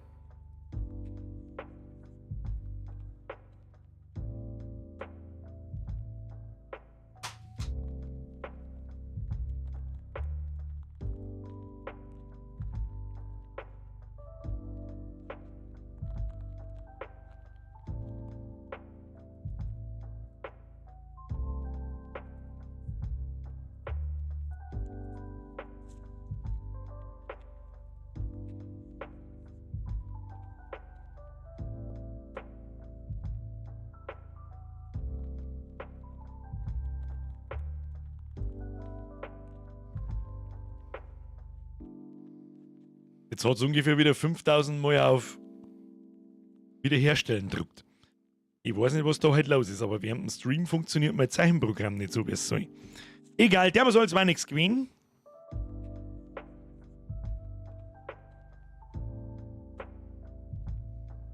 Auf alle Fälle jietet da der Baumstamm aussehen. Ja? So die Idee. Breaking News, das Jahr kein Merch. Schmeißt es drum weg. Das hat's noch nie gehabt. Sag ich dir, was es ist. So, das ist mal die erste Idee. Dann, jetzt habe ich wieder Druck. Das dauert ja so lange, bis es reagiert. Keine Ahnung. Dann brauchen wir noch einen Harry Potter. Harry Potter. Hab ich auch lange überlegt. Ich weiß nicht, was ich da zeichnen soll. Hab mir überlegt, haben wir da herunten. Mal so. Wie gesagt, das ist wirklich nur grobe Platzierung von der Idee, wohin damit. Da haben wir da herunten einen Zauberstab her. Und dann generiert der Zauberstab, macht natürlich einen Blitz so. Oder den machen wir da so auf, damit er ein paar Sachen verdient. Geht da so am Franz rundum. Zack. Und an der Miezi rundum. Geht dann dahinter wieder Vierer. Geht dann da so her. Und dann, was da herkommt, da schmerzen wir auch gleich noch. So. So. Und so. Und dann ist da der Pimmel. Ja. Soll quasi der Blitz werden. Das ist jetzt auch nicht, wie man einen Blitz schöner zeichnet, aber das werde ich mir dann schon einfallen lassen. Irgendwie. Ja. Geht dann natürlich hinter der Sprechblase vorbei und so weiter. Und dann haben wir da herum den Harry Potter Pimmel. Das ist Nummer 2 übrigens. Warum zur Hölle das wir wahrscheinlich als Motiv sperren können? Wo ist der Foodlab Sepp? Günther, ich meine, du bist ein wenig blind, aber halt, ich zeig dann. Das ist der Foodlab Sepp. So, dann haben wir das. Dann haben wir brauchen noch Prinzessin Leia, die schießt. Ja, das ist sowieso klar. Die hätte ich mir da vorgestellt. Und zwar einfach, die sitzt da in irgendeinem runden Teil drin, scheißegal. Machen wir jetzt wirklich nur ganz grob angedeutet. Ja, die kriegt die lustigen Kopfhörer da so her, kriegt das Ding da so. Dann soll die mit der Hand da zielen. Ja. Dann natürlich den verschmierten Lippenstift. Hand. Knarre mit Pew Pew. Dann der Necromancer, der Diablo-Nekromant.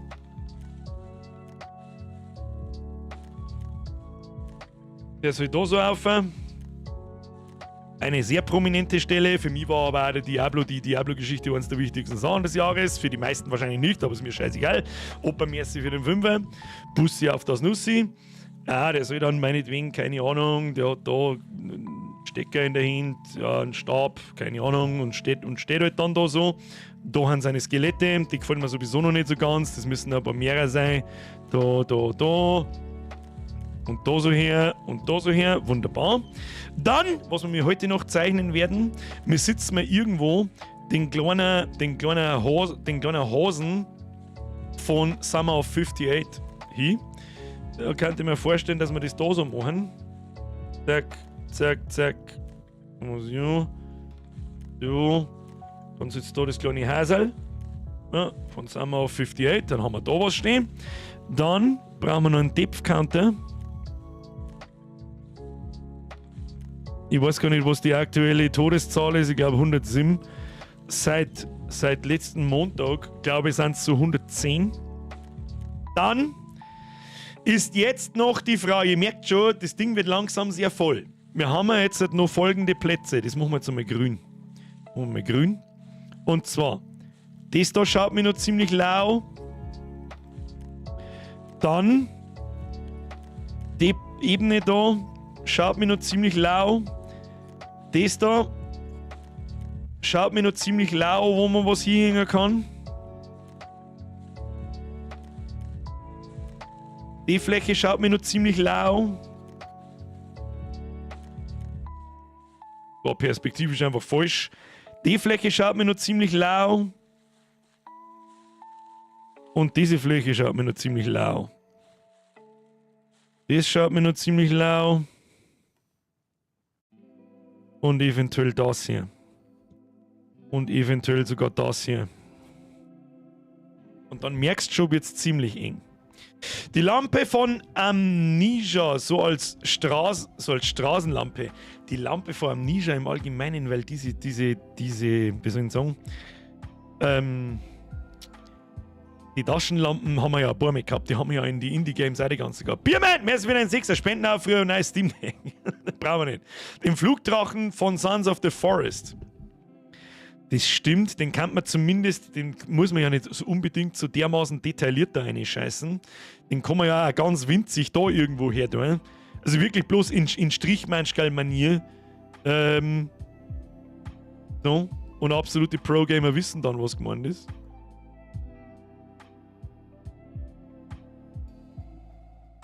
Ich weiß ja gar nicht mehr, wie der ausgeschaut hat. Ah, der da umeinander fliegt. So. Und wenn wir sonst nichts finden, dann kann man den natürlich auch ein bisschen größer machen und eventuell daher da. Ja, das ist vielleicht keine schlechte Idee, nicht? So. Und das ganze Ding unten Panzerketten dran. Lull. Das ist eigentlich auch keine schlechte Idee, nicht? Wegen am Panzer, da hast du absolut recht. Aber das wird schwierig, das zu erkennen. So. Und das, ich weiß, was du meinst, Sprengi. Du meinst so. Aber das müssen wir anders machen. Perspektivisch anders. So.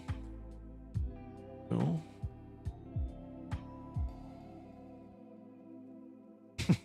Oh, ein Riesen. Das ist ein Monoketten.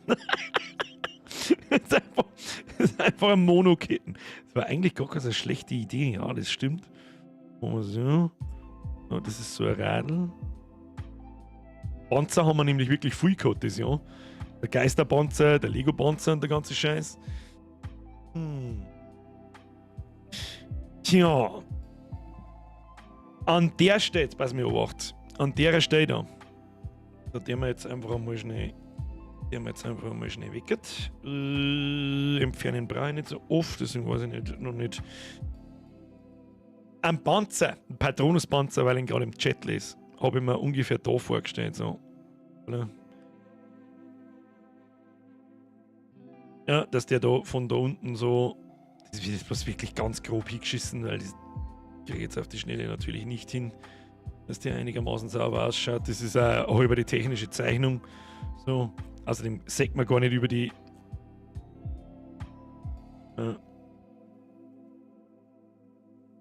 So. Dann gehört das natürlich. Was weiß ich, wie der scheiß Panzer ausschaut, Alter. So. So. Gagelt man jetzt einfach so aus, da brauchen wir jetzt keine großen Details nicht. So. Und dann hat er da ein Riesenrohr raus. Riesenrohr. Ja, und dann, ja, er ist zumindest stilistisch, ist er erkennbar, dass da der Panzer ausschauen soll. Ellie und Joel brauchen wir nicht, wir haben da herum den Klicker. Der Last of Us ist verewigt. Außerdem, guter Punkt, das ist das, was ich vorher gemeint habe. Jetzt wisst ihr erst, was damit anzufangen. Dass überall, jetzt passen wir auf, überall in dem Motiv sind überall da ein paar so Lego-Steine angedeutet. Überall in dem Motiv, wenn ein paar so Leichen umeinander hängen. Dann kommen nur Fotos dazu. Wie viele Spiele haben wir schon wieder gehabt, wo wir Fotos und eine Kamera gehabt haben? Die überall auf dem ganzen Beutel dazwischen verteilen wird. Das bedeutet, zum Beispiel, hängt da ein kleines Beutel. Dann, keine Ahnung, hängt da ein kleines Beutel. Das haben wir theoretisch das letztes Jahr auch schon gehabt. Da war es Madison. Ah, da hängt der Beutel. Dann, was weiß ich, wo ist denn nur eine Freifläche? Zack, da hängen zwei. Ja, die werden mit Tesafilm da so angeklebt. Zack, zack, zack. Überall, wo nur kleine Flächen sind. Und genauso habe ich mir das gedacht mit The Last of Us, dass man irgendwie so eine Art, ich weiß auch nicht, so eine Art Pilzbefall. Also ich weiß bloß nicht, wie soll man Pilzsporen darstellen. So, das schaut immer automatisch ein bisschen aus wie Moos. Ich weiß auch nicht, wie man das machen so am geschickten. Dass das irgendwie so ausschaut, als wäre das so überwuchert ein wenig. Immer wieder mal. So, da so am Eck dort, dann gehen wir mal da so her, machen wir dasselbe, machen wir dann da so. Zack. Klingt vielleicht dann also ein bisschen da so oben. Blub, blub, blub, blub, blub, blub. Auch bloß ganz grob angedeutet. Da muss ich mir vielleicht einmal Beutel anschauen, wie diese Dinge genau ausschauen. Und dann, die haben wir, hoppla.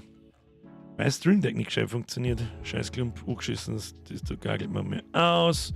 Dann haben wir, wo haben wir noch Platz? Da haben wir zum Beispiel noch Platz für ein Beutel. So. Ja, das ist jetzt nur Ideenfindung.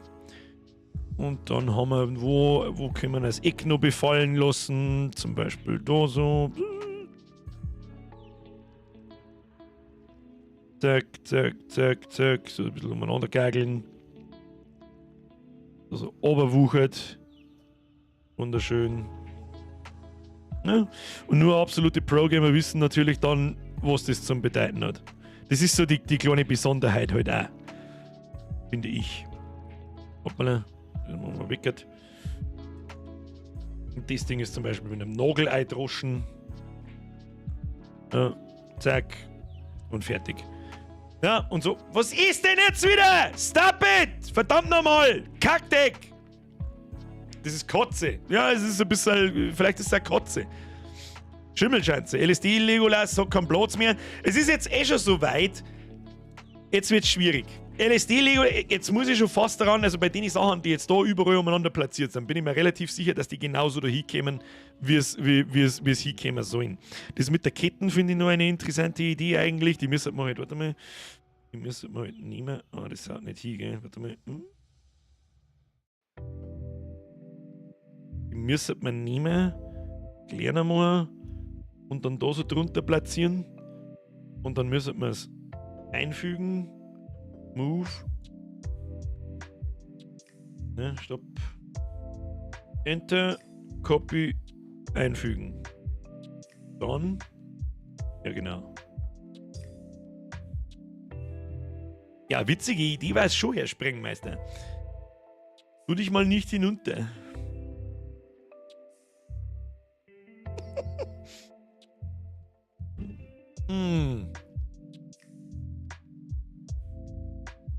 Ein Endboss-Generator links oben unter die Rochen. Ja, das stimmt. Dass man eventuell den da da irgendwo platziert. So. Irgendwie. Es darf man ja auch, wie soll ich sagen, es darf ja auch das eine Beutel das andere ein bisschen überdecken. Es soll aber trotzdem zwischendrin überall so viel Luft sein. Was wir jetzt auch noch, weil ich gerade der Idem lese, das stimmt. Kommt noch auf seinen Namensschädel auf. Da machen wir jetzt noch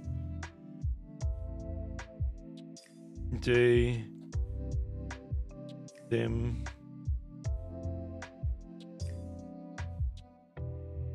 Franz, damit wir es nicht vergessen. Und dann Panzerketten, aber schon bis hinten. Die verschwinden ja unten drunter. Ja, die werden ja da überdeckt. Du siehst ja bloß vorne die Panzerketten. Und dann kann man die Panzerketten, wenn wir da nicht einen Panzer hermachen, ich hoffe, ihr seht es, wo ich umeinander zeichnet. Also falls man nicht da hin machen, wo oder Plan war, dann können wir die hier unten so blau geisterhaft machen. Ja, dass er auf so blaue Geisterketten umeinander fährt.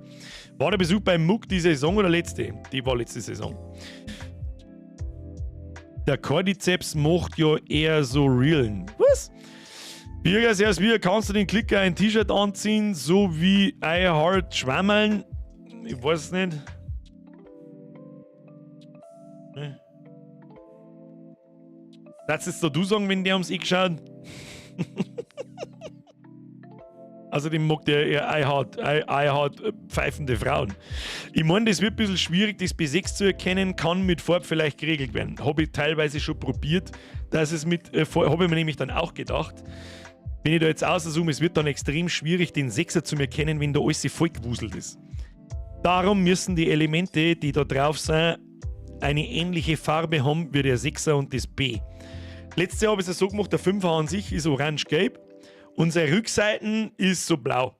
Und du hast trotz der ganzen Battle da drin, hast du sehr gut erkannt, dass das ein Fünfer ist. Und das funktioniert da wieder so, wenn es ein vollflächiges Rot ist und beim B auch und der Rest vielleicht blau oder wieder so ein orange-rot und der Hintergrund so hellblau, dunkelblau und da die ganzen Motive drauf. Irgendwie so. Da muss ich mir dann sehr lang spielen mit der Farbgebung. So, das hier. Scheiße mal ein paar Sachen einer, die ich eventuell vergessen habe, die noch irgendwo hinkannten. Rollstuhl überhaupt nicht schlecht. Ist zu wenig oft vorgekommen. Endboss-Generator haben wir die Puppe vor die Horrorspielen. Die zeichnet man jetzt dann noch, damit wir wenigstens irgendwas zeichnen. Realen ist gleich Rohre. Achso, ja gut. Die Donation vom Schweizer Mann, da müsste die ich weiß gar nicht, ob er da ist, die muss ja nicht zwangsläufig irgendwo hin. Da werfen wir dann gleich bloß wieder vor, oh ja, da hat sich jemand aufs Jahresmerch gekauft. Bei den Fotos als Easter Egg eine ganze rote Karte. Haben wir das nicht letztes Jahr schon gehabt? Der Süßflo, der Dono hätte mal eine Frage. Er hat sich dann auf zum Umeinander donaten. Süßflo, Kruzifix, ich sag dir, du nicht einmal in der Liste von waren, das von einer Dreiviertelstunde. Miezi streicheln bei Hogwarts und The Last of Us oder kommt da ein extra T-Shirt mit deinem Cartoon, wo er Katz streichelt? Nein, weder das eine noch das andere. Kerzen ist gut. Kerzen ist ein guter Punkt. Kerzen ist ein guter, die waren wirklich in fast jedem Spray. Und es sind auch lauter so kleine Dinge wieder. Haben wir so, haben wir eine Kerzel. Dann, keine Ahnung, haben wir da so Kerzenletten am Boden. Blub, blub, Kerzel. Blub. Blub, blub, Kerzel. Vielleicht auch mit 2 Kerzel. Keine Ahnung. Ja, die Variation macht es dann am Schluss, wenn das alles irgendwann einmal fertig ist. Da können wir übrigens auch noch ein paar so Dinge herbauen dann. Aber das kommt dann, wenn ich mich dem Ende nähere. Da merke ich dann schon, oh, da ist noch was, zeichne noch schnell irgendwas Kleines hin. Da ist noch was, zeichne noch schnell was Kleines hin. Der Sputnik, der ist schon dabei, der ist zumindest angedacht, da herunten. Man erkennt halt langsam aber sicher in diesem Gegagel nichts mehr. Weil alles übereinander liegt und sich kein Mensch mehr auskennt.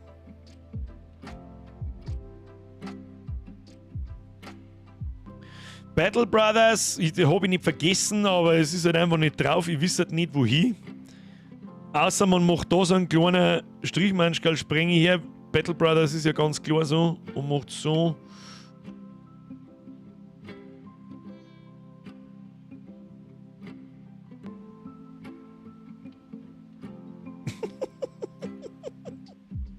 Den kann man vielleicht sogar noch ein bisschen auszeichnen.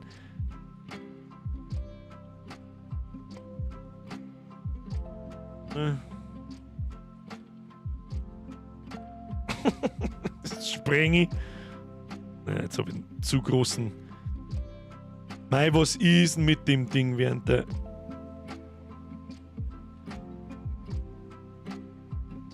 Spreng ich. Der Händler von Resident Evil, das war auch schon das Einzige, was mir eingefallen ist, was man zu Resident Evil machen kann, aber ich weiß nicht, wie soll ich einen Händler darstellen, weil so viel Platz habe ich nicht mehr. Baumhaus Calvin, Sons of the Forest, habe ich auch schon überlegt, steht sogar auf der Liste, ein Starfield-Schifferl. Das ist im Prinzip ist das da die Starfield-Rakete, wo der Franz drin sitzt. Daisy braucht man nicht nochmal. Eine Bärenfalle, wie kommst du denn auf eine Bärenfalle? Was wir auf alle Fälle noch brauchen, ist der Teufel und das Psst. Der Teufel und das Psst dazu. Die Frage ist, wo? Ich könnte mir den Teufel, der so macht, da herum vorstellen, dass er da so ums Eck schaut. Da muss er gar nicht, muss gar nicht groß sein so. Ja, hoppala. Machen wir so. Hey.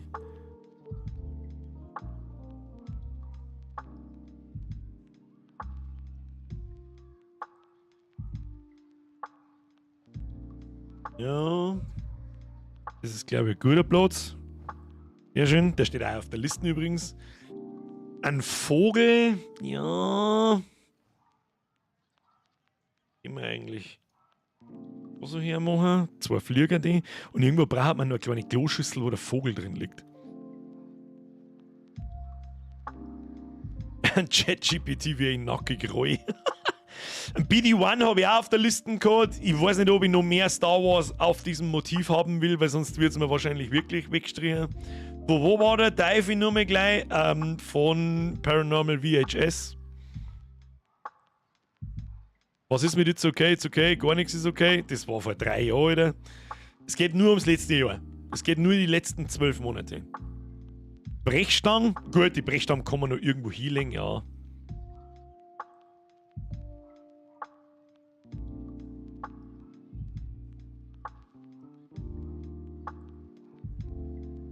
Ja, die habe ich aber auf Anhieb habe ich die aber besser hingebracht, als ich das dachte. Sehr schön, wieder rausgezoomt. Was haben wir noch so? Ist ein Dave the Diver zu die 2 Rochens oder vielleicht sogar, jetzt hat der Domi ja gerade das, was ich gelesen habe, zirkt er hat Nachricht zurück, du besoffener Uhu. Schreibmaschine für Resi, ja, das ist auch eine gute Idee, Herr Mike, das ist eine gute Idee. Scheiße, der Sanker und das Feuerwerk, das ist mir noch scheiße wichtig, weil wenn der Abdul Bibi, bekanntlich der Achte seines Wurfs, sein No-Go-Area in die Luft sprengt, bin ich raus!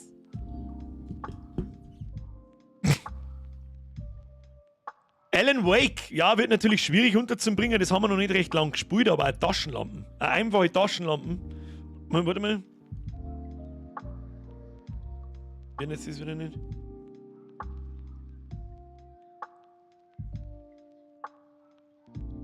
Einfach bloß hinskizziert und die Taschenlampen leicht an Hosen an. Alan Wake hat eigentlich schon drauf, weil bis jetzt hat es absolut begeistert. Gute Idee. Zurückzoomen. Lass einen Klicker oder andere Figur mit der Sprechblasen René sagen. Wir wissen dann schon, dass es um Donos geht. Was? Aber wieso denn ein Klicker? Wieso denn ein Klicker René? Also René ist ja auch von letztes Jahr. Der René war letztes Jahr schon im Motiv. Kann noch an dein Seil eine Gondel ohne hängen mit einer Pina Colada Maß? Wegen dem Urlaub meinst? Haben wir noch ein Highlight aus Russian Fishing? Nicht wirklich. Aber eigentlich, man kann, weißt du, was man irgendwie machen kann? Man kann irgendwo eine Angel hinmachen. Die Frage ist, wo? Beispiel, keine Ahnung, hätten wir da so ein Ding her. Das passt vielleicht. So. Der Fisch da hinten oben. Warum nicht? So. So, hoppala. So, natürlich ein bisschen dicker. So. Jawohl.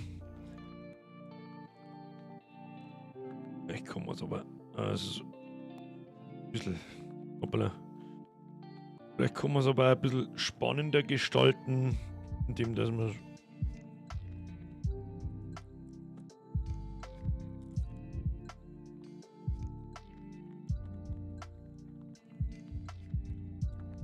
So macht. Ja, und schon langsam kommen da 1000 kleine Sachen drauf und ich merke gerade schon, das mit einem Fünftel hat sich gerade erledigt, ich bin gerade mal beim Achtel wahrscheinlich. Verwirrt das ChatGPT mit, das kam unerwartet. Zerbrochene Glühbirnen oder ein Feuerzeug. Du könntest zum Glück noch Ellie dazu machen, wie sie versucht zu pfeifen. Das ist richtig. Wird aber an der Stelle, wird mir das dann ein bisschen zu viel. Das gefällt mir nicht. Wenn, dann müsste die auf der gegenüberliegenden Seiten, müsste die da.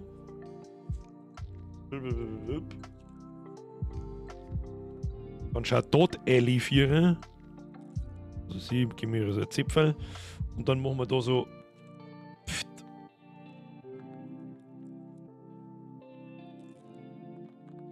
Machen wir da so Pft eine. Ja, machen wir da, kommt Ellie da so her. Wo haust das Hashtags und die Urlaubsbilder hin? das ist das aller, also die Urlaubsbeutel, das Ding mir hier schon die ganze Zeit, das sind diese ganz kleinen Sachen da. Und wenn ich die Urlaubsbeutel überhaupt rein tue, ja, also ich bin mir, es ist halt auch schwierig, da wenn einer dabei ist, dem dann irgendwann einfällt, der mag mich nicht mehr und verzeiht dann so von wegen, du verkaufst deinen scheiß Merch und meine Beutel drauf, fick dich mal. Lauter solche Geschichten, das ist vielleicht ein bisschen schwierig. Lass doch unten in den B6-Panzer eine von den Sanker Feuerlöscher Schmeißer-Ding. Alter Fall, was schreibst du für eine gequälte Scheiße? Was? Wir brauchen immer nur das Feuerwerk in den Sanker. Wir müssen irgendwo einen Sanker hinstellen. Die Frage ist, wo? Ich weiß eventuell wo. Dass wir, jetzt pass auf, mein Gott, schalt halt um. Dass wir, der Sanker hat ja eine ähnliche Form. Warum kann ich nicht?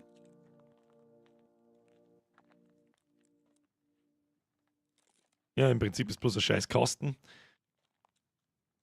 So. Da macht man dann so ein Kreuz drauf, das erkennt man dann schon als Sanker. Und dann gehen wir mir her und nehmen, jetzt pass auf, und nehmen, das ist falsch. Und nehmen wir das da weg.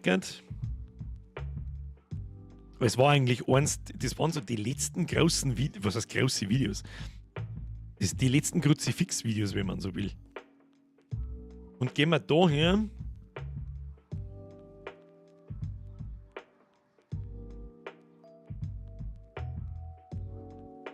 Ganz grob.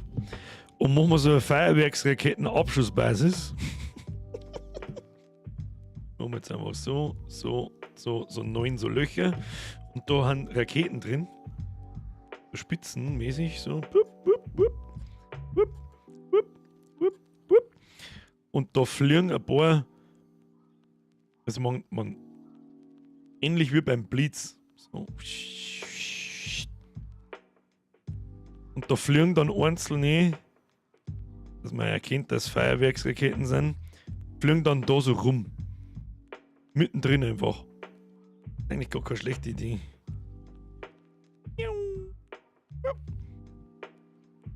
Und er fliegt da oben so rundrum. Das muss man halt dann, ich weiß nicht, wie man Rauch darstellt. Das glaube ich ist ganz beschissen zum Zeichnen. Aber ich deute das jetzt einfach mal um mit Pfeilen. Ja. Ja, da kommt der Raketen hin. Und da eventuell noch. Dann erledigt sich das hier auch. Wenn wir den Platz brauchen.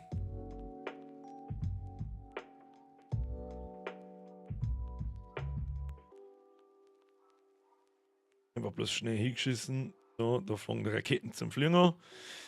Und dann haben wir da überall so ein bisschen, wo was aussteht. Es wird mir ein bisschen zu viel, muss ich ganz ehrlich sagen, was da ist, weil man die Outlines vom ganzen Motiv langsam nicht mehr erkennt, aber das ergibt sich dann. Ja, dass man da so Rauchwolken davor gelost. Ja, das kriegen wir. Das sind ja bloß ganz dünne Sachen. So! Jetzt sagt der I, was ist. Jetzt, wenn wir nicht bald anfangen, den scheiß Hosen zumindest zum Hinskizzieren, dann haben wir halt nicht recht viel Zissen, außer auf dem ganzen Battle da umeinander geagelt. Aber dann merkst du schon mal so ein bisschen, wie dermaßen, das ist jetzt kein, ich mag es eigentlich gar nicht sagen, nein, sag's einfach nicht.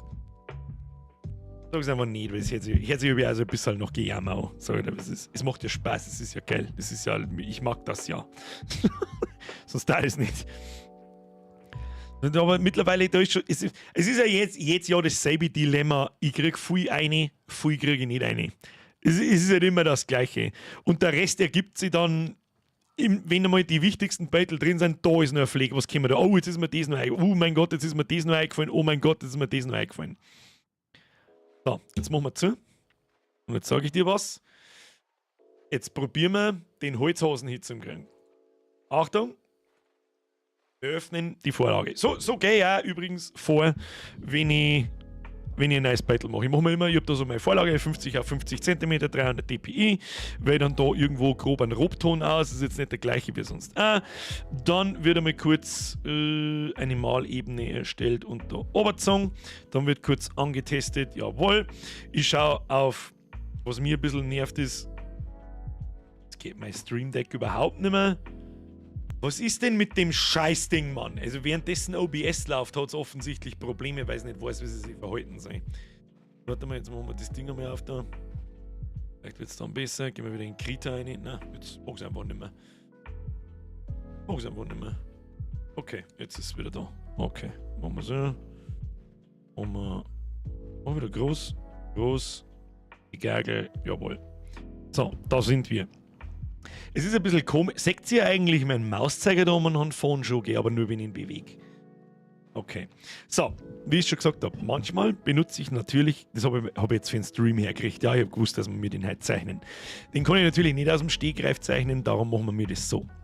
Da tue ich mir natürlich ein kleines Beutel her, und damit ich Anhaltspunkte habe, wo ich abschauen kann. So. Irgendwas vom Podcast noch? Hat keinen Platz. Ich wüsste jetzt auch nichts aus dem Podcast, außer Babyklappen vielleicht. Das ist vielleicht nur das Einzige, wo ein Keks drin liegt. Der Franz war letztes Jahr an der gleichen Stelle. Der war, vorletztes Jahr war er fast an der gleichen Stelle, nämlich auch rechts unten.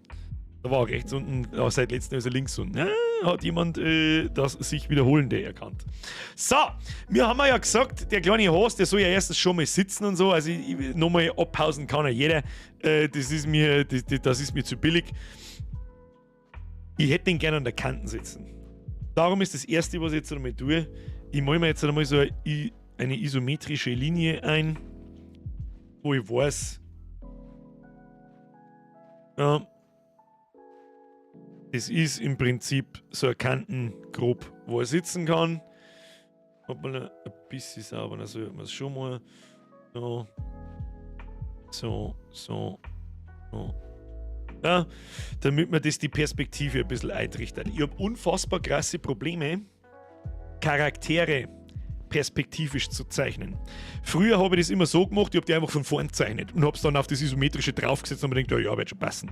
Also das heißt im Prinzip, wenn ich jetzt halt hergehe und mache da also ein Strichmanschgal her, blub, so, dann schaut mir das Strichmanschgal von gerade auch so, aber eigentlich ist ja die Perspektive von so 45 Grad Winkel schräg oben.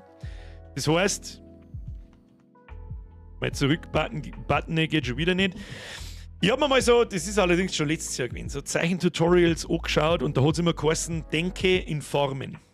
Das heißt, dem denkt er nicht da direkt die fertige Figur, weil dazu bin ich nicht in der Lage, ich bin kein kleiner Zeichner nicht, aber das probieren wir jetzt einfach mal.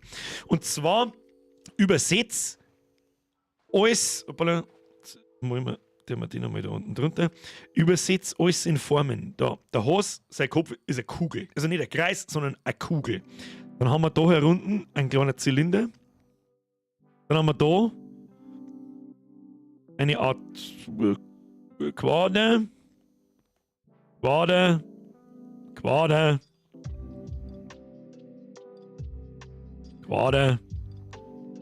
Würfel, Quader,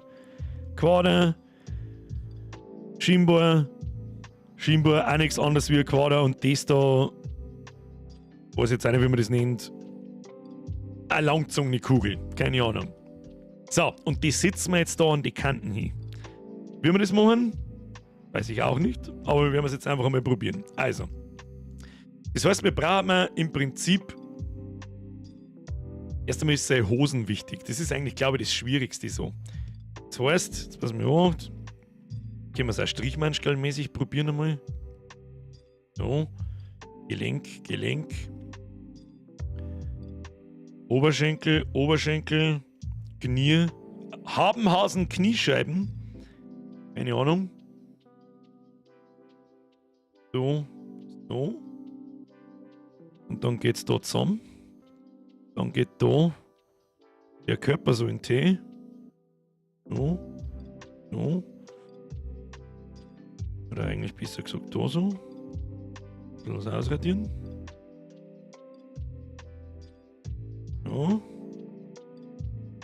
Ja. So grob so. Dann haben wir da so seinen Arm.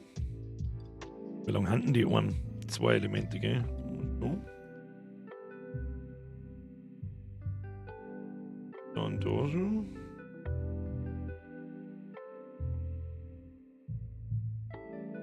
Dann haben wir da sein Patschehändchen. Dann haben wir da seinen Kopf. So. Tja, seit wann haben denn die 2 Kniescheiben? Oh, das ist richtig. Absoluter Fail natürlich. Habe ich zu weit gedacht. Muss ich die Füße ohne scheißen. Warte.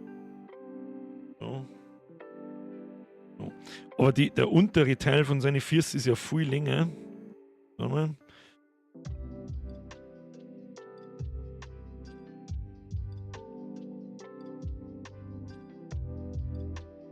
Ja, also, das schaut vernünftig aus, glaube ich. Hosen haben übrigens 6 Knie, muss man wissen. Übrigens, die Backseat-Zeichner Mods fast 10 Minuten Timeout, wenn man den muss geschäfteln. Haben wir da sein Öhrchen. Öhrchen. Und da fängt es jetzt schon wieder an. Die Ohren schauen mich gerade an. Die sollen aber halt auch seitlich sein. Hoppla.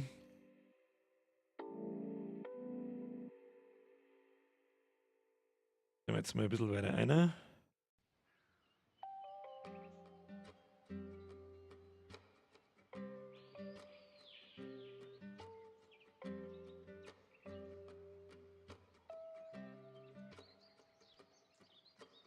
anschauen, macht das Sinn?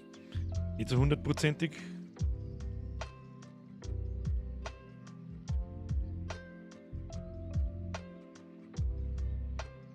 Macht das Sinn? Außerdem stehen die ja weiter auseinander.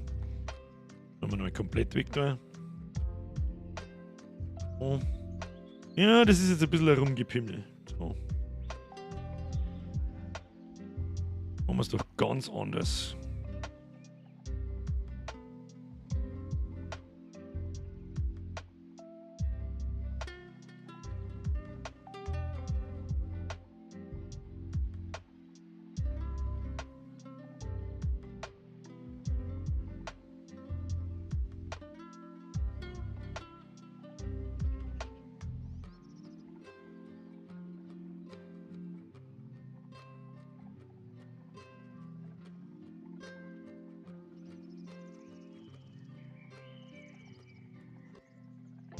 Stream Deck, mach hin jetzt! Auch nicht so 100%ig. Ja, dann sagst du mal, wie lange dass ich da umeinander pimmel, bis mir das einigermaßen passt hat. Und ja.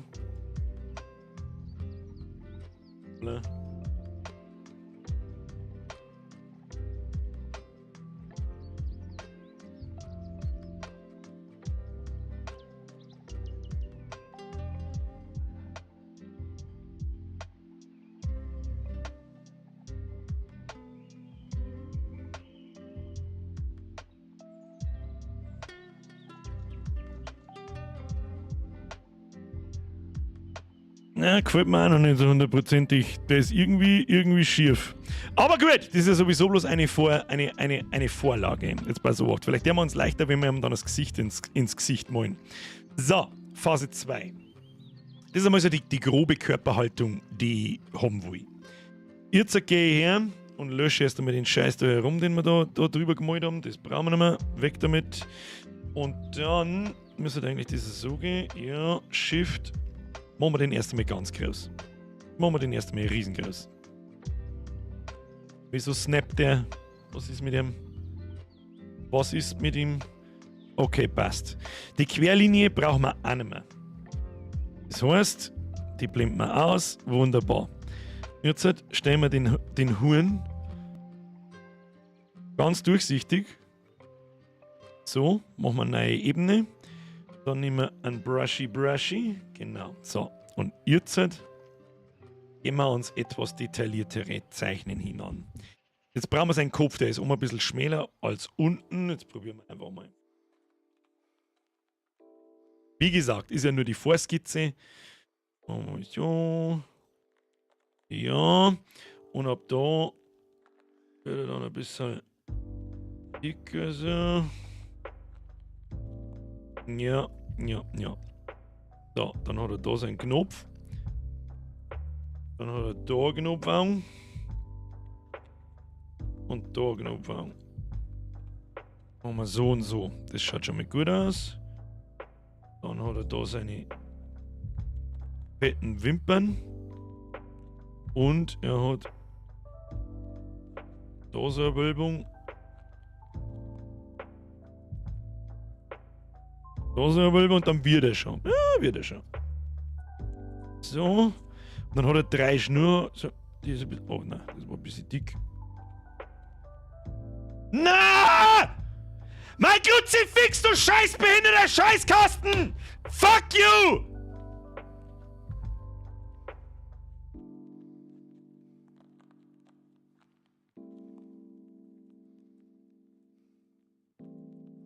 Das müssen wir auf Wiederherstellen oben bleiben, bis es wieder geht.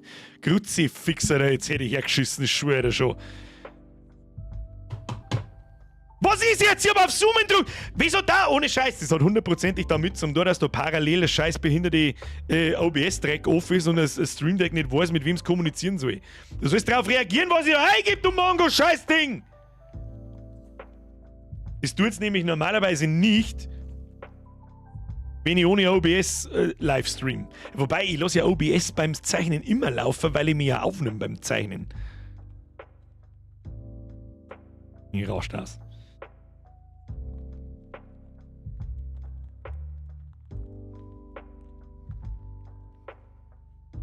Dann hat er auf der anderen Seite 3.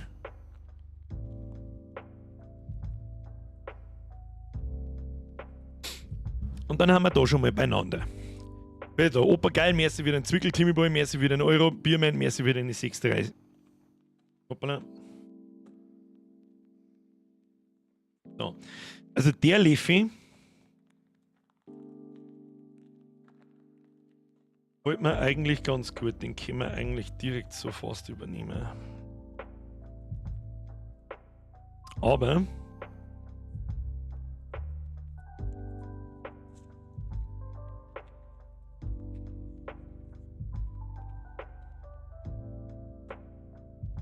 der andere Leffi nicht. Er muss da aufhören.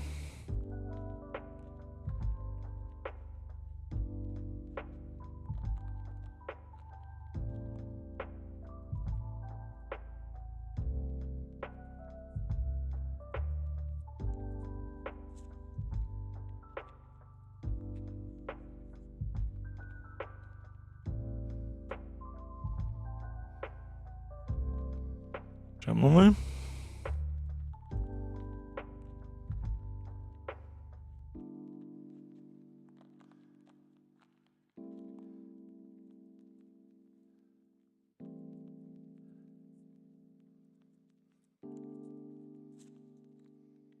Können wir dann einfach ein bisschen verwurschteln. Da ist er auch noch nicht ganz richtig, aber er ist zumindest besser. Besser als vorher. Schaut schon besser aus. Kann man schon besser so lassen. So. Dann. Und jetzt wird's interessant. Jetzt kommt sein Hals.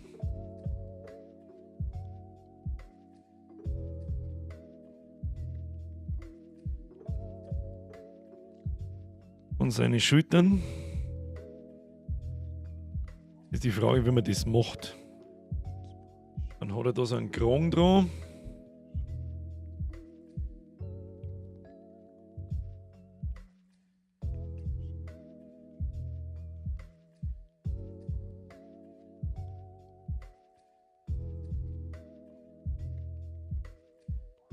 Wie man einen scheiß Kragen zeichnet.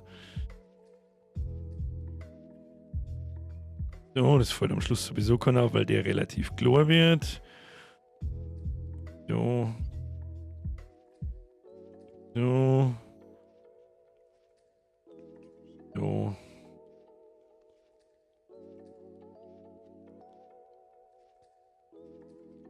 Mhm.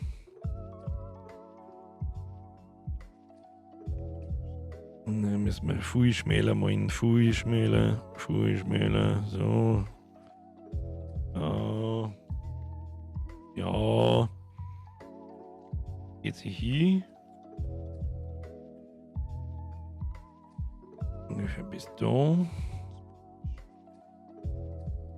Dann hat er bis die Hosen bis da herum auf. Oder kleine Schultertaschen hat er. Und da geht jetzt schon seine Hosen los. Da geht jetzt da schon seine Hosen los. Und so. Werden seine Hosen aus. Bingo.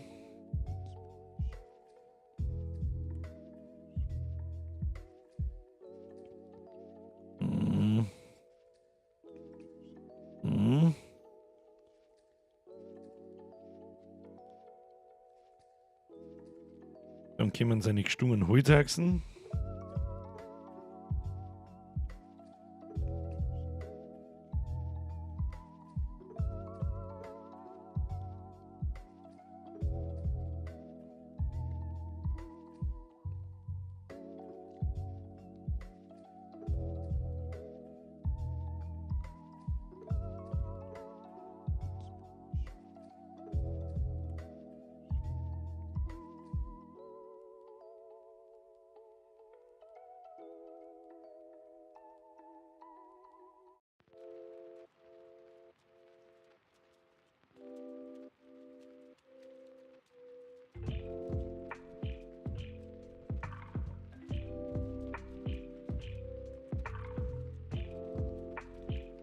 Okay. Das heißt, hier rum schaut er noch ein bisschen sehr verkrüppelt aus. Das gefällt mir noch nicht so ganz. Darum.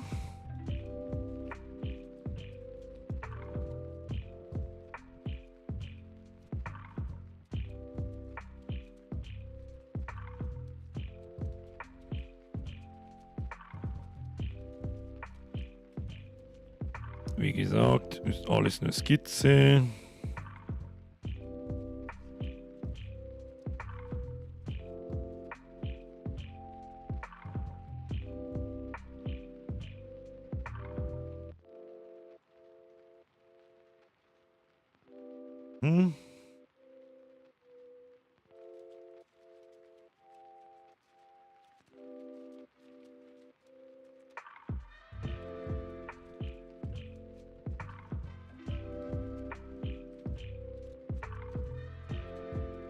Gefällt mir auch noch nicht so hundertprozentig.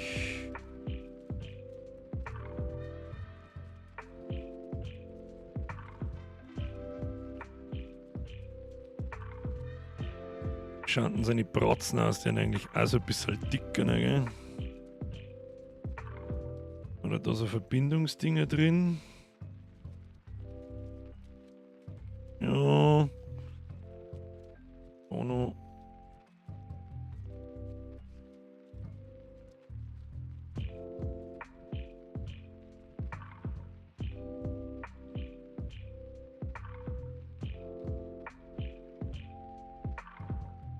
Wird schon.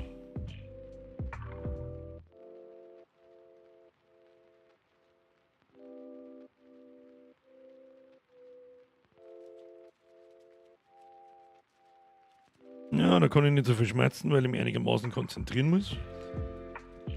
Und dann werde ich sowieso, wenn der Stream vorbei ist,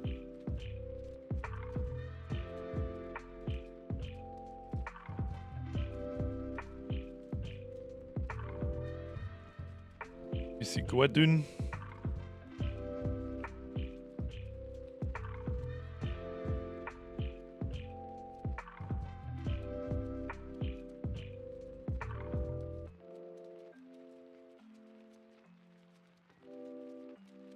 Spastisch. Wieso hat denn der seine geschissene Hosen aber auch so verfickt weit um?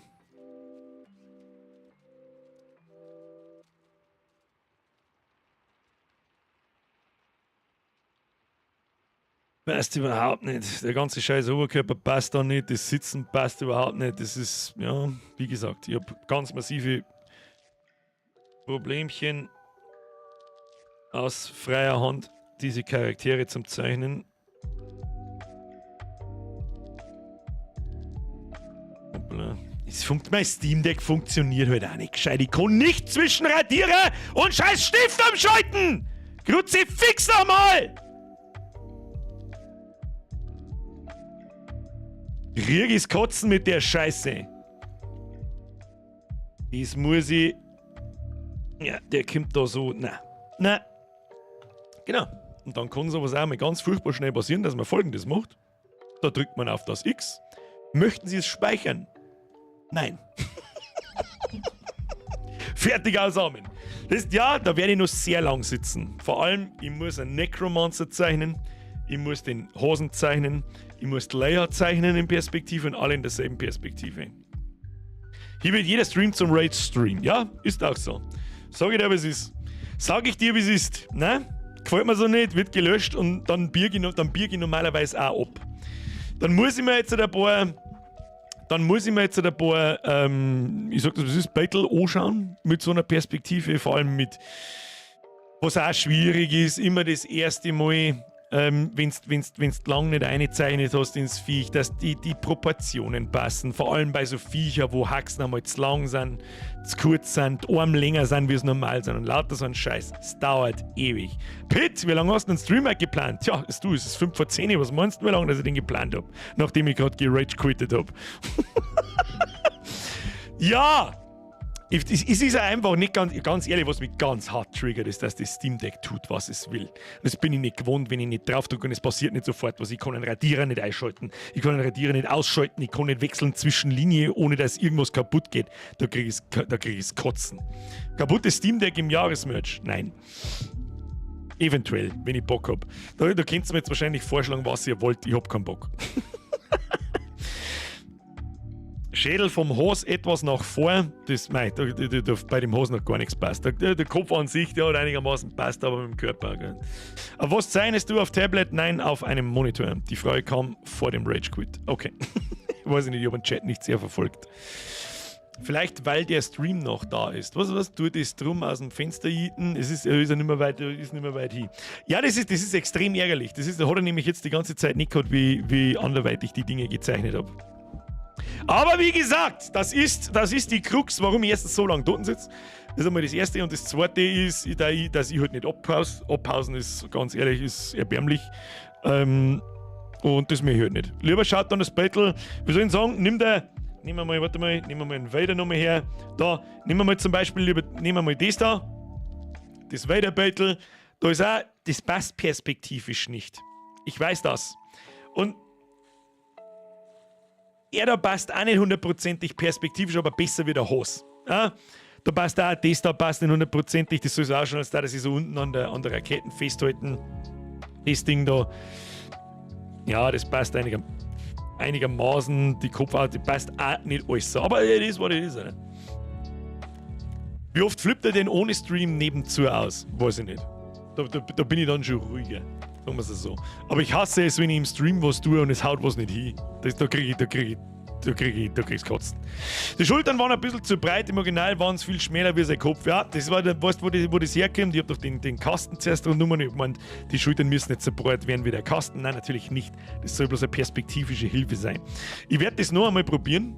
Ich glaube, dass ich mich mit Strichmanschka leichter tue. So habe ich es beim Franz auch gemacht. Heißt, wenn wir da jetzt nochmal reingehen, das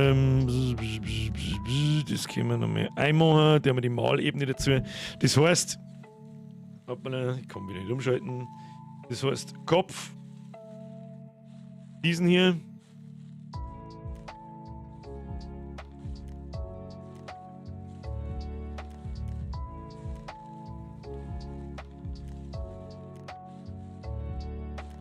Ja, ganz so stimmt das auch nicht.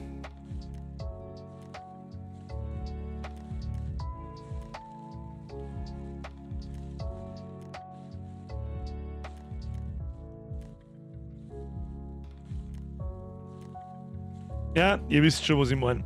So darf es perspektivisch passen. Und an das muss ich mich halt halten. Und eventuell muss man da so machen. Zack. Und dann kehren die Schultern da nicht zusammen. So. und das dann weggeht. Und dann das perspektivenmäßig schon langsam hier an. So. Dann auch einigermaßen gleich auch. Ja. So in etwa müsste es auch schon. Die Füße können wahrscheinlich noch ein bisschen kürzer. So. So. So. Ja, und so könnte man dann langsam, aber sicher das Ding wieder als Vorlage hernehmen, so. Zack, und dann drüber zeichnen.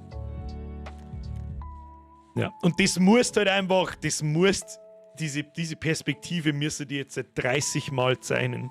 30 Mal. Und dann geht es langsam irgendwann einmal, vielleicht oder nach 50 Mal oder nach 100 Mal, geht es vielleicht irgendwann ins Gefühl über. Du müsstest das üben, die Körperproportionen üben, Gesicht leicht links, leicht rechts, gerade nach oben schauen und lauter so ein Scheiß. Und das erübst du dir nur über Jahre. Man abzeichnen, ja, das ist eine Sache.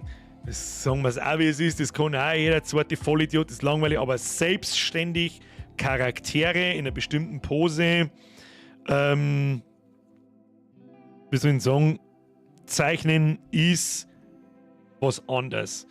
Und der Xitro sagt, nicht so gar schräg, doch eben schon so gar schräg, weil wir in der ISO-Perspektive unterwegs sind. Man da gut auf, der Ellbogen muss weiter in T. Und nochmal. Der muss, ja genau. Der eine Ellbogen ist da, der andere ist da. Und dann geht es da so schräg 4 und so. Der Arm müssen nicht genau nach der Isometrie laufen, aber halt ungefähr.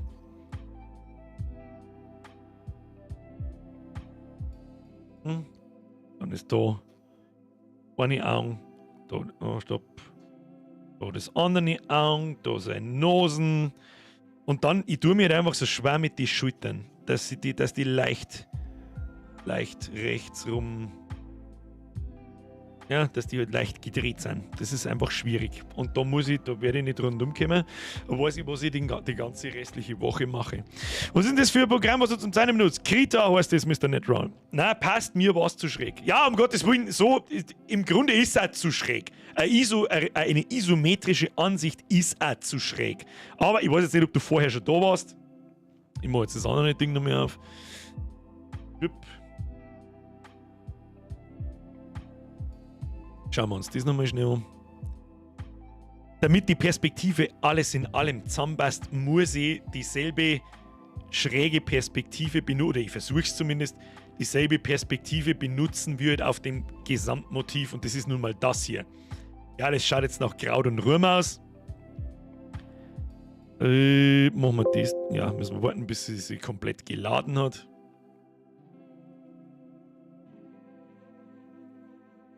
Achtung, machen wir das aus und dann sieht man schon, ja, wird schon. Ja, bei den Rochen hat das ganz gut hingehauen, da sieht man so richtig so von schräg oben drauf. Theoretisch, mein Gott, ich kann nichts anständig jetzt sagen, weil das Scheißding nicht funktioniert. Und theoretisch ist er eher perspektivisch nicht ganz richtig, er schaut auch gerade in die Kamera.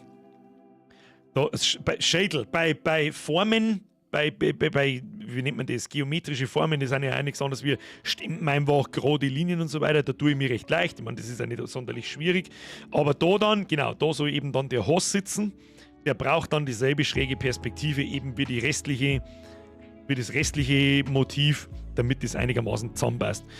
Und ja, beim Franz, weiß ich noch, da habe ich genauso angefangen mit so einer Art Strichmanschgall und da hat das einigermaßen gut hingehauen. Frag mich bitte nicht warum. Der ist aber auch wuchtiger, der hat nicht so einen dünnen Hals und so dünne Schultern und so weiter. Der hat mir irgendwie leichter da. Und selbst da passt es nicht hundertprozentig. Aber gut. Wird schon nicht aufgeben. Frau Bergen, selbstverständlich geben wir nicht auf. Wir haben ja eh schon sehr. Und jetzt, ihr wisst, ich habe doch zu euch einmal gesagt, so, ich habe schon angefangen. Es tut mir leid. Und wenn ich da ihr zuerst damit angefangen hätte, dann war ich niemals, da will ich im November nicht fertig damit. Das sage ich, aber es ist. Ich sitze an diesen Dingen mehrere Stunden und die Beutel, die ich wieder gelöscht habe, die habt ihr noch gar nicht gesehen. Die habt ihr noch gar nicht gesehen, beziehungsweise die in Crap-Ordner verschoben habe und dann gelöscht habe. Ist es nicht so, dass ich auch aufs erste Mal hergehe und auf den ersten Versuch zeichne ich dann das da. Oder auf den ersten Versuch zeichne ich dann das Alien, das auch perspektivisch nicht ganz richtig ist. Aber egal, besser kriege ich es nicht hin. Das, ja. Aber das wird eben schon. Es ist also, ich habe ja auch kein Problem damit, ich möchte es ja nicht hinscheißen. Ein Logitech G13 hast du nicht mehr rumliegen. Spielst du für mich zeichnet mit Zeichenpad und der G13. Was ist denn der G13? Ist das eine Maus? Ja, also mit einer Maus kann ich nicht zeichnen, das kannst du vergessen. Oder was meinst du damit, ist G13 in der Tastatur? Normalerweise habe ich auch kein Problem damit, dass ich mit der Tastatur, ich habe keinen Platz damit. Normalerweise steht das Tablet da hinten an meinem Schreibtisch, wo mein Miniaturzeug ist. Und da geht das Kabel von der Tastatur nicht so weit. Und damit ich nicht da wieder komplett alles abbauen muss und da um und wieder her und da um, habe ich mir gedacht, ich nehme mein Stream Deck, tue mir da meine paar Tastenbefehle ein, die ich regelmäßig brauche, und habe meine linke Hand ständig da mit dem Daumen auf die Shortcuts. Ja, das habe ich mittlerweile, die wichtigen habe ich auch schon auswendig da brauche ich gar nicht mehr nachschauen. Aber es funktioniert nicht. Und das ist jetzt das erste Mal so, seitdem der Stream halt läuft. Und ich kann mir sehr gut vorstellen, sobald OBS irgendwie im Live-Modus ist, dass ein Stream Deck ein wenig umeinander kackt.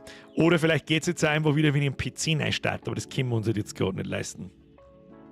Kommt der Merch wieder schwarz-weiß und bunt, wenn man fragen darf? Petty Boy, selbstverständlich darf man das fragen. Ja, wie immer kommt der weiß auf schwarz. Also es wird, eventuell mache ich mir vielleicht sogar mal die Mühe, was heißt Mühe, es ist ja irgendwie umständlich darzustellen im Online-Shop, dass auch mal schwarze Outlines auf einem weißen T-Shirt. Gibt's Leute, die schwarze T-Shirts mengen?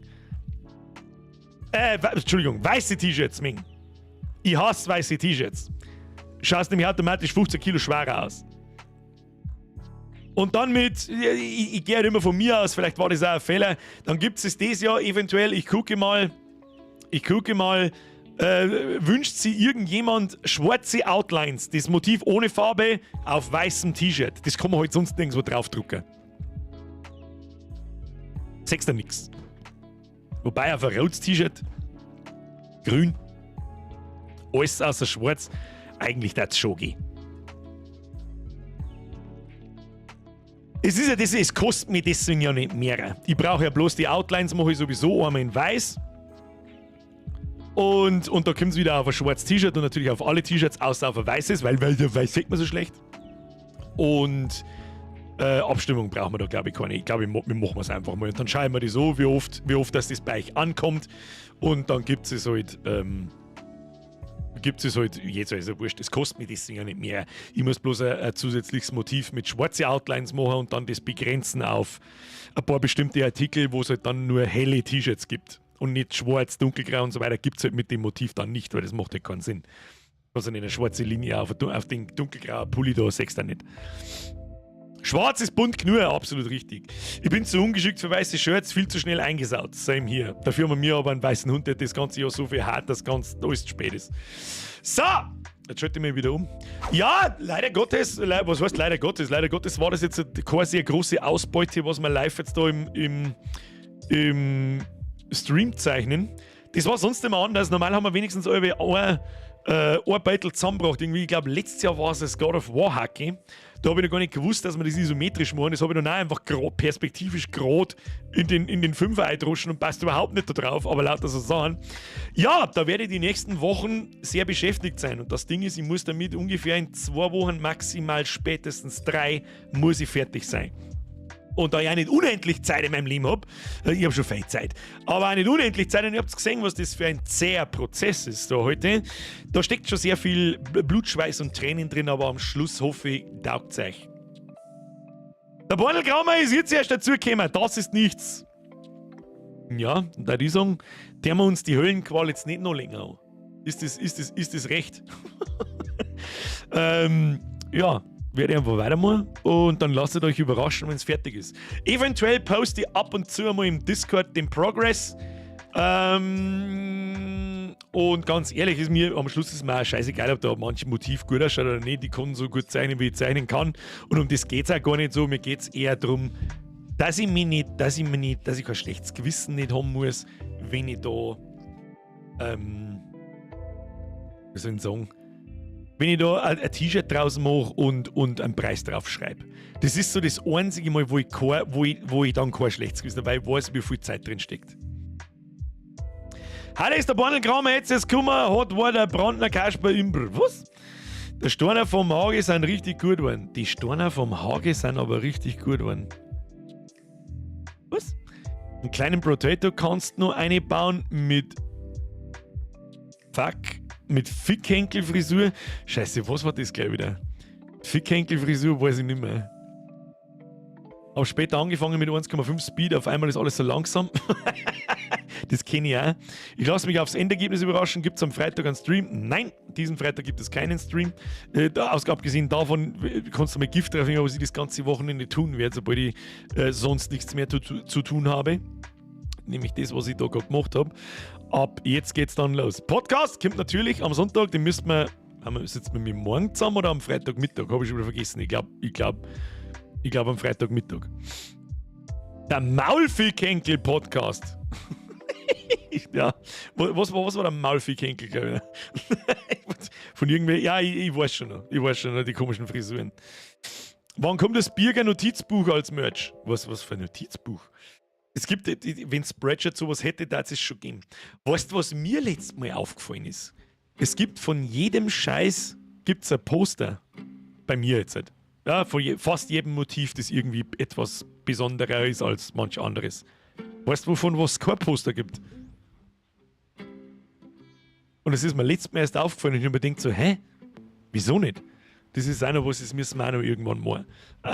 In jedem Bauwagen, in jeder Saufhütte und in jedem Saufen- und Partykeller muss so ein Poster hängen. Erst dann vertragt man 2 Promille mehr, habe ich gehört. Da, jetzt steckt man den Stift auf Zeiten. Busendaten eigentlich auch immer gehen. Freilich, Busen können auch immer. Ja, Freunde der Sonne! Dann würde ich sagen, lass was Gutes sein für heute. Das war eine etwas magere Ausgabe. Ihr habt es mir bei sehr vielen Dingen, vor allem mit der Planung rundherum, was, wo, hier und wir und sowieso. Da haben uns sehr viele kleine lustige Details aufgefallen, die einfach auch wichtig sind. Ja? Automatisch ist das Jahresmerch-Ding. Der kleine Sputnik da an der Seite, wo man nicht sagt, wer es ist, sondern einfach bloß ein Miau rauskommt. Und lauter solche Dinge. Und da werde ich morgen richtig ernsthaft in langen Sessions drunten sitzen und das ausarbeiten. Vielleicht werde ich ab und zu im Discord ein Progress posten und ansonsten lasst euch überraschen. Es kommt ja nur dazu, dass ich nur ein Video dazu machen möchte. Das eine gerade recht wenig Aufwand wahrscheinlich wird. Also irgendwie, wir haben ja schon beschäftigt, dann überlege ich, den ganzen verfickten November wurstelst eigentlich an das eine kleine Ding da ohne, wo am Schluss dann das kleine Ding da rauskommt irgendwie. Und ein kleines Video. Schon verrückt manchmal. Naja, gut. Aber als letzte Video für dieses Jahr. Dann haben wir dieses Jahr wie viele Videos gehabt? 3. Jetzt ja ein Genuss, Steffi. Wem sagst du das? Wenn du nicht weißt, da ich noch 5-mal so viel brauchen. 5-mal so lang brauchen. Und 3/4 vergessen. Ja, dann, Ladies and Gentlemen, haut euch rein. Triple F für Steffi.